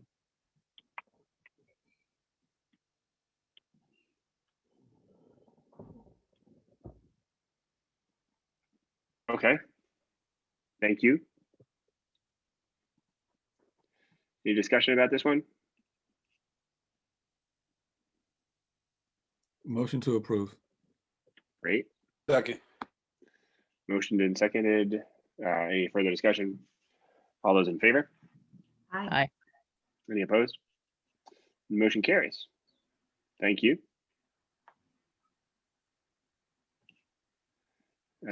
Next up, the Center That Cares. Yeah, hi. My name's Jack Trainer. I'm Transactions and Data Specialist in the Central Operations Unit at the URA. This item is for authorization to accept final drawings, final evidence of financing and execution of deed for the sale of 6 properties in the 3rd Ward to the Center That Cares for their campus expansion project. You go to the next slide, please. This project consists of an additional parking lot, overflow parking lot, that'll offer 11 additional parking spaces and will be surrounded with kind of low maintenance shrubs and vegetation, as well as 6 additional street trees. You can see it's right just to the west of the existing center there. And on the other side of the campus, 4 URA parcels will be used for the preservation of campus green space, and a new pedestrian walkway will connect that side of the campus to the rear of the center there, fronting on Granville Street. I know the Graysons have been pursuing this project for a long time, and I'm just excited for them to reach this milestone today.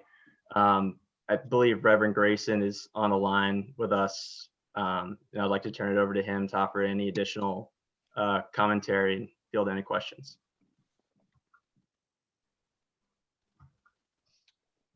Reverend Grayson, you there? The floor is yours.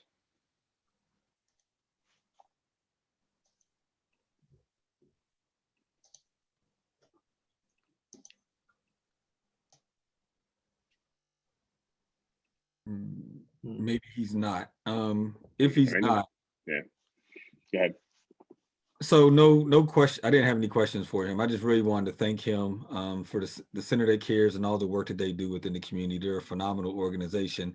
Also, just wanted to make a plug because the Center That Cares recently also opened a new coffee shop, Cares Community, on Center Avenue. And so I would just encourage all that is watching or participating in this meeting or knows of someone, please do visit the new coffee shop, Community. It's a really phenomenal place. So.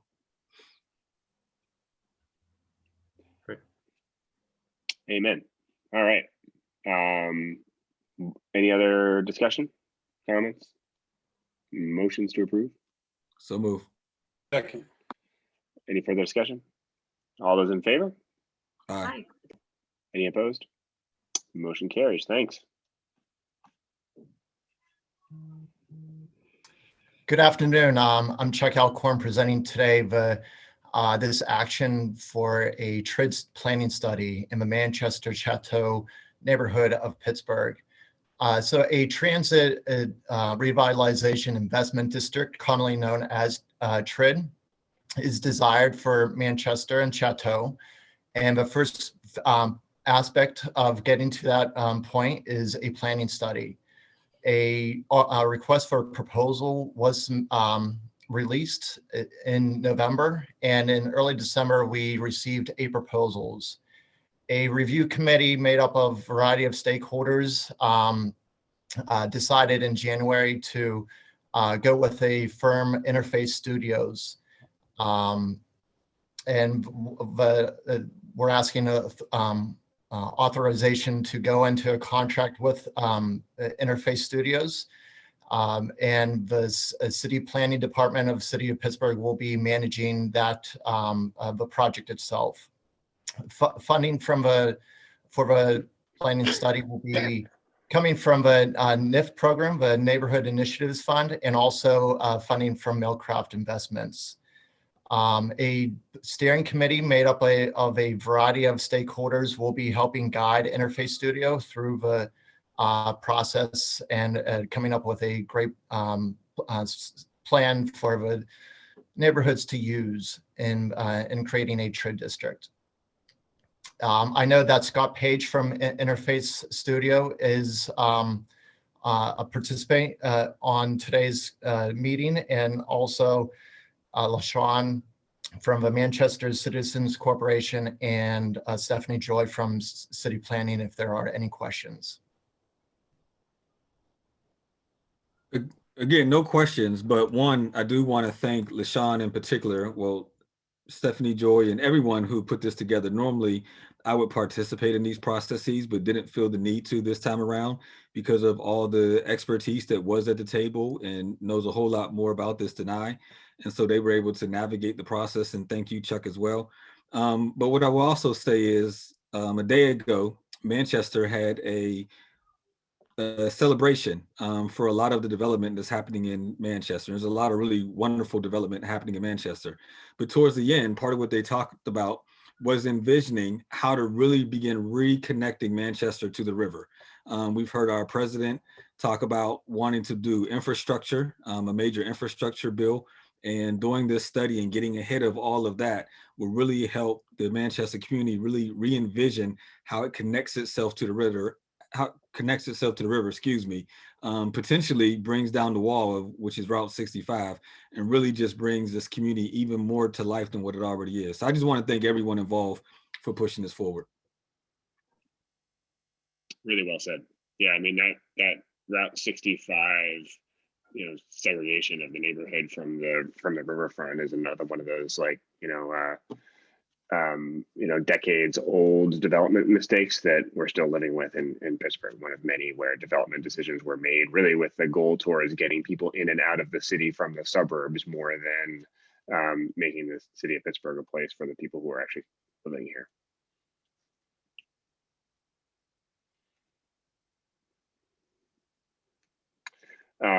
Any other discussion? Motion to approve. There's a second? Second. Any further discussion? Thank you. All those in favor? Aye. Any opposed?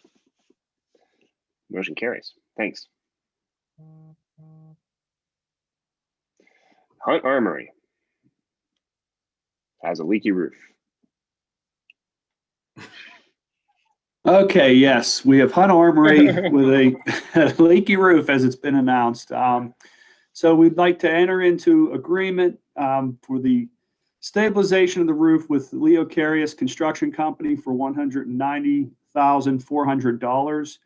We had a bid opening December 23rd, where we received 4 qualifying bids, and Leo Carius was the lowest qualified bidder. We've reviewed and approved the MWBE plan for this project. Next slide. As you can see, there's an aerial, a drone shot of some of the damage right now to the roof, or some of the deterioration that we are looking to at least abate for the short term until we get to the long-term development plan and the architectural design and recommendations for the final roof replacement. So we'll be removing parts of the deteriorated materials and patching those. We have some asbestos containment try to halt some of this deterioration. There's some roof decking replaced, some new membrane. There's vegetation and vines growing up the side of the building that are now attacking the terracotta cornice and the decorative work. We need to pull that off. And then also in this, we'll be evaluating the condition of the terracotta cornice and the gutters. So again, this will prevent water intrusion until we can get to the final design and development. And the funding is the URA General Fund with the reimbursement application to the Redevelopment Assistance Capital Program, the RCAP, a state grant program.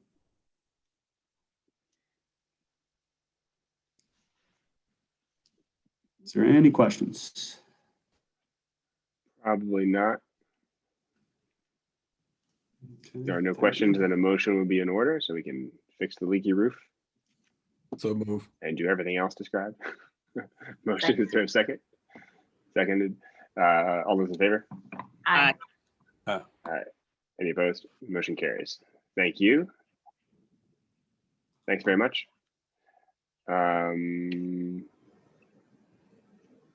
After Hunt Armory.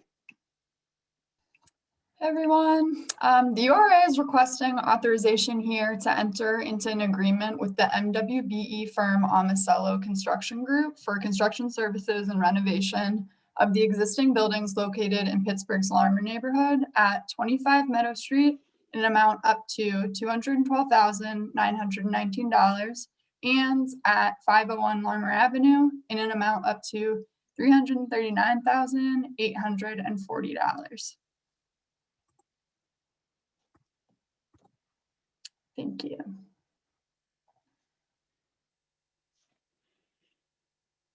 Okay, thank you.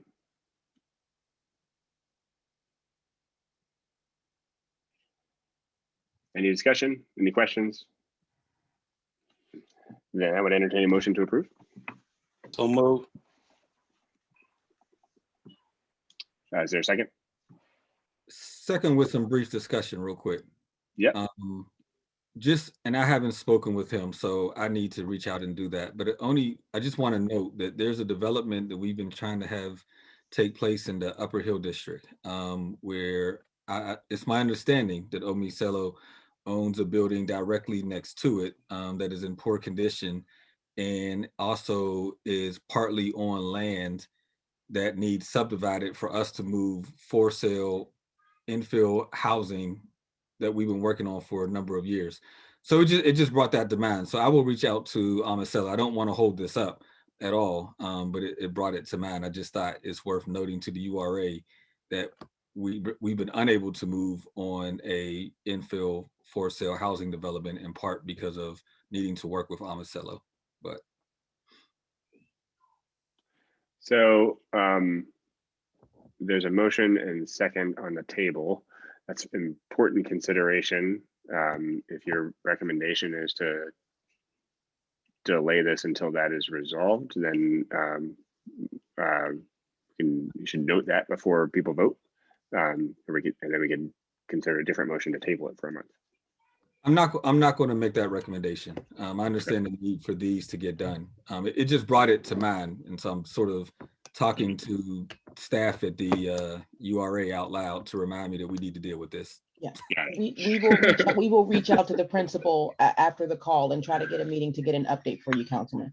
All right, thank you. Thanks. Any further discussion? Already motioned and seconded. So all those in favor? Aye. Aye. Aye. Any opposed? And the motion carries. Thank you. And then, Catapult.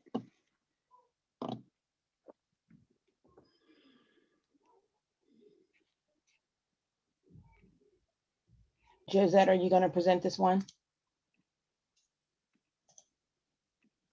If Josette's not there, we can have Austere present it. I don't see her on the list of panelists. Okay.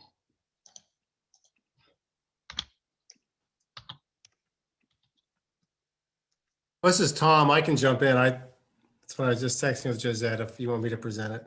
Yes, please. Sure, go ahead. Yeah, thanks so much, everyone, and thanks, members of the board. This is an agreement between, as it relates to the Catapult program, Startup to Storefront agreement. I think most of the board and most of the public's aware of the success and the ongoing investment and commitment to the Catapult program from the URA. You can see on the slide here a variety of the impacts. Businesses supported, 100% minority-owned businesses, 90% women-owned. Successful, really working through now what amounts to 3 separate cohorts. The first 2 at East Liberty, a future one just starting now in the Hill District with plans for continued expansion of our Catapult program. As of course the board and I think most of the public will recall, the URA procured a fantastic investment across a variety of our programmatic efforts and initiatives from PNC Bank to help support the work we're doing. In that vein, we're eager to flow that support from PNC. In part was to expand the Catapult program to the Catapult program. So this is really an execution of an agreement between the URA and Catapult to allow for those monies to flow toward Catapult to execute their expansion. As a reminder, the PNC investment required matching monies. So, and in-kind services. So part of this is a point of leverage. So to, leverage other dollars and support to the expansion of the services and work achieved through Catapult. So with that, I'll pause, but that's the overview. So thanks so much, everyone. So folks, this is Josette Fitzgibbons with the Business Solutions Thanks, Unit. I'm sorry, I got kicked off. I've been having some wonky internet issues for the past couple of days, but I'm back hopefully for the whole time. So Tom covered what the item is today. I just wanted to reiterate that we are getting ready to that we're actually have started our Hill District cohort with 14 businesses. Many of the businesses in the Hill cohort actually have ties to the Hill. Some of the business owners live there. Some of them grew up in the Hill or have family that live there. So there's a lot of real commitment there. And also we are scheduled to complete our Gallery on Center in the second quarter of 2021, the second quarter of this year. So we'll be looking for a grand opening of that. Build out should be beginning soon. Now we hopefully on the call today, we have Lachelle Binion from Catapult Greater Pittsburgh and Vivian Ardell. Hopefully they are still on. If Lachelle is not on, I have actually. Still here. She's here. Okay, there you are. I'm still here. Hi, everyone. Thank you so much for having us and inviting us to this call to talk about the Catapult Startup to Storefront program. I am the Director of Entrepreneurship, so I am over our programs with our Catapult Startup to Storefront, and we recently launched Catapult Kids, which is our youth entrepreneurship program. We're really, really excited. I am here on behalf of our Executive Director, Tammy Thompson, who's amazing, but we just wanted to let you know that it has been a pleasure working with the URA in developing and growing the Catapult Startup to Storefront program. Us being able to have access to these intellectual resources has helped provide us with the financial support and has really been able to make a difference in how we develop, grow, and implement our programming. The URA's consistent support over the last 3 years has been invaluable and has made a major impact on how we serve our community. We are extremely proud of the opportunities that have been created through this program, primarily for our Black and minority woman-owned businesses. I don't think that there can be any dispute regarding the impact we've made in this space. So we're really excited to have an opportunity to expand and grow this programming, because as we expand and grow the programming, we are expanding our footprint in Black-owned businesses in the city. And so we are excited to welcome the opportunity to expand the gallery model in the Hill District. We hope to work with many other institutions in the Hill District to offer opportunities to even more people. It's been an extremely unique opportunity to support Hill District residents and those who wish to start businesses in the Hill District. So we just want to thank you again for your trust and consistent support as we continue to grow and serve through our mission, which is economic justice. The program, like Josette mentioned, we have right now, actually, Josette, it's 16 people in the program. And I would say about 50%, maybe 6 or 7 are Hill District residents that are excited about growing their businesses. They're really excited about the gallery coming onto Center Avenue. So for those of you that don't know, we have a gallery on Penn, which are our retail incubator spaces. And we are going to launch a gallery on Center, really close to the coffee shop that Councilman DeVille talked about earlier. Lavelle, sorry. And we're going to be really, really excited about seeing how we can partner with that organization and partner with the businesses in the Hill District. And we do have one of our cohort members, Ms. Vivian. The cohort actually started yesterday, and we do have her on the line just to talk about what she experienced and how this has been impactful. She is a Hill District resident as well. I hope she's still on. I see her on there, so I hope she's still there. Can you hear me? We can hear you now, Ms. Vivian. Hi, my name is Ardell Vivian Robinson. I was born on the Hill, raised on the Hill, Shelly High School graduate. So I've been here, and I'm still on the Hill. I'm now I started out going to Madison Elementary School on the Hill. Now I live in a senior building in the Hill. So that tells you a whole lot right there. I moved away and I came back to the Hill. I am the CCO of Designs by Vivian, which is Chief Creative Officer for Designs by Vivian. And what we do is we are a 3-pronged art entity. We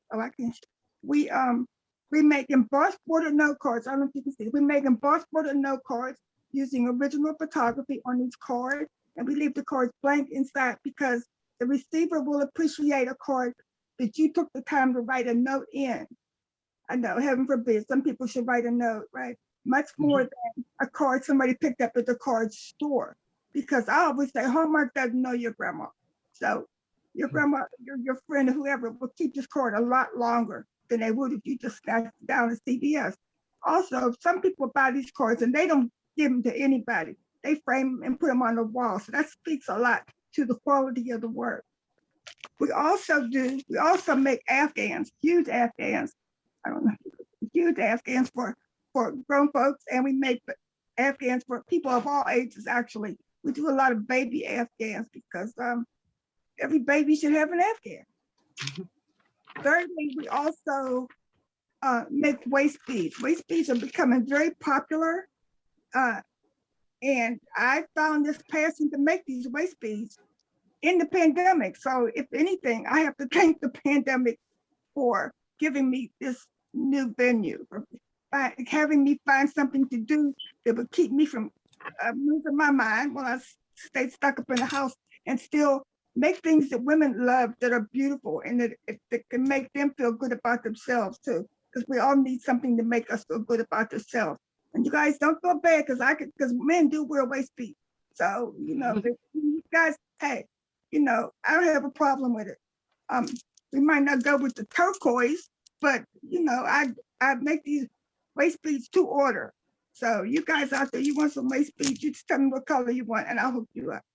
I have been a member of the Hill cohort for 1 day and I've been empowered already. We had an orientation last night. I met all the other members of the cohort and came out of that meeting feeling like I'm gonna do this. When they said it's a year long, I went, oh, a whole year, but it takes a year. That's how much time we need to be where we want to be. So when we step to the next level, we'll be ready. If you're not ready when you come out of here, you'll never be ready. And I appreciate this time, giving me this time. Thank you, Ms. Vivian. Yeah, thank you so much for being here. It's great to hear from you.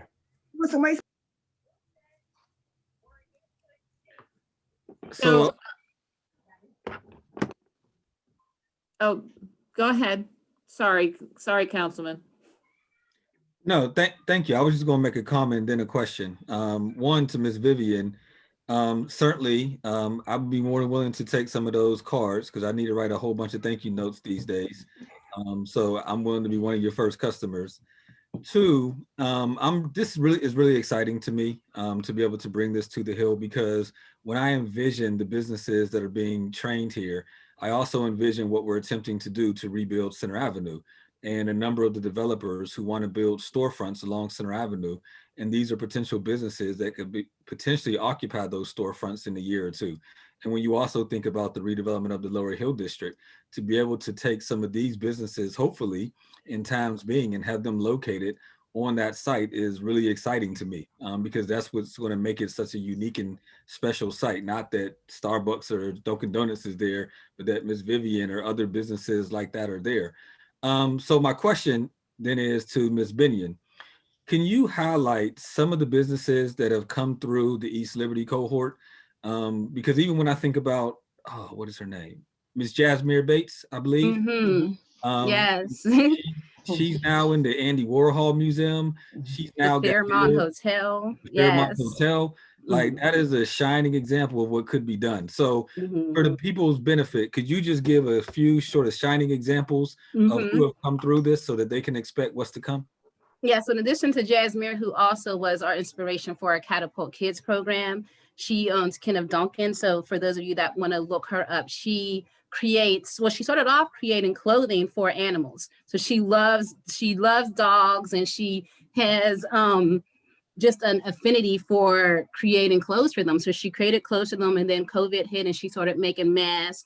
And now she's in Andy Warhol, she's in the Fairmont Hotel. She recently won a leadership award. She's just been amazing. We have a young lady, her name's Keisha Chantel. She does what are called Zori beads. And Zori beads, she has this huge following on social media where she makes this beautiful jewelry. I actually have one of her bracelets on now, but it's literally like Black Friday. She'll announce I'm going to launch this at 2 o'clock, and by 2:15, they're all sold out, and you're trying to figure out how to buy things. We have another young lady, her name is Alexis, and she has a design company, and she still will go into the gallery because right now they're closed due to COVID, but she will literally design wedding dresses, and she's in the gallery literally sewing these dresses and sewing everything together. There's so many amazing businesses that came out of this right now. We have a young lady named Queen, and she does something called Really Fit, and she makes her own teas, and she worked with another group of ours called Soil Sisters, where they do urban farming and urban gardening, and they helped her create and grow what she needs to create her teas and her lavender. And so they're cross collaborating. It has been amazing to see these businesses grow. We have a young man, he does art, and his name is the Art of Nautique, but he ended up creating wine labels for the Pittsburgh winery to auction off wine for some fundraisers. So you can see how innovative these businesses are and how they're continuously growing, and they're thriving in COVID. You know, you guys helped us get our businesses online, and they're starting to grow online and have stores online, and they're thriving in this. And it's been amazing to see how some of them are still retail businesses, but they're still thriving, and it didn't hit them in a way that it was expected to hit them because they're resilient and because they were able to collaborate with each other. And we're excited. This Hill cohort is really, really great to see all the new people coming in and the innovation of people really ready to start their businesses through a pandemic, and really push their foot forward. So we're excited to see it. The kids are amazing. That's going to be an amazing, amazing group coming through as well. So just a note, we probably have 10 Catapult businesses that have participated or are participating in the Get Online, Grow Online program as well. So they're coming to us because of Catapult, they're also coming to us at several points. Yeah, I feel like there's so many, and I feel bad not saying them all because they're all doing great things. And so it's an amazing program. It really is, and definitely worth the continued investment. So I just want to thank you so much for the detailed presentation and for sharing all of this with the board. And Ms. Vivian, thanks for being here and sharing your story with us. It deserves every penny of what we're about to allocate. So I would entertain a motion to approve. So move. Second. Any further discussion? All those in favor? Aye. Any opposed? Motion carries. Thank you so much. Right. Now, Thank you, everyone. Thank you. Agenda B, which I think is we just would simply. I need to believe the approve it board its can entirety. adopt this in its entirety unless you have questions. Yeah, I agree. So move. Approve agenda B in its entirety. Second. Any further discussion? All those in favor? Aye. Any opposed? Motion carries. Thank you. Long but productive board meeting. And I think we can entertain a motion to adjourn. So move. Second. All those in favor? Aye. Motion carried. Thank you so much. That concludes the February 2021 URA board meeting. We'll see you next month with live public comment. Yes. All right. Thank you, Okay, board everybody. members. All right. Bye. Have a good one.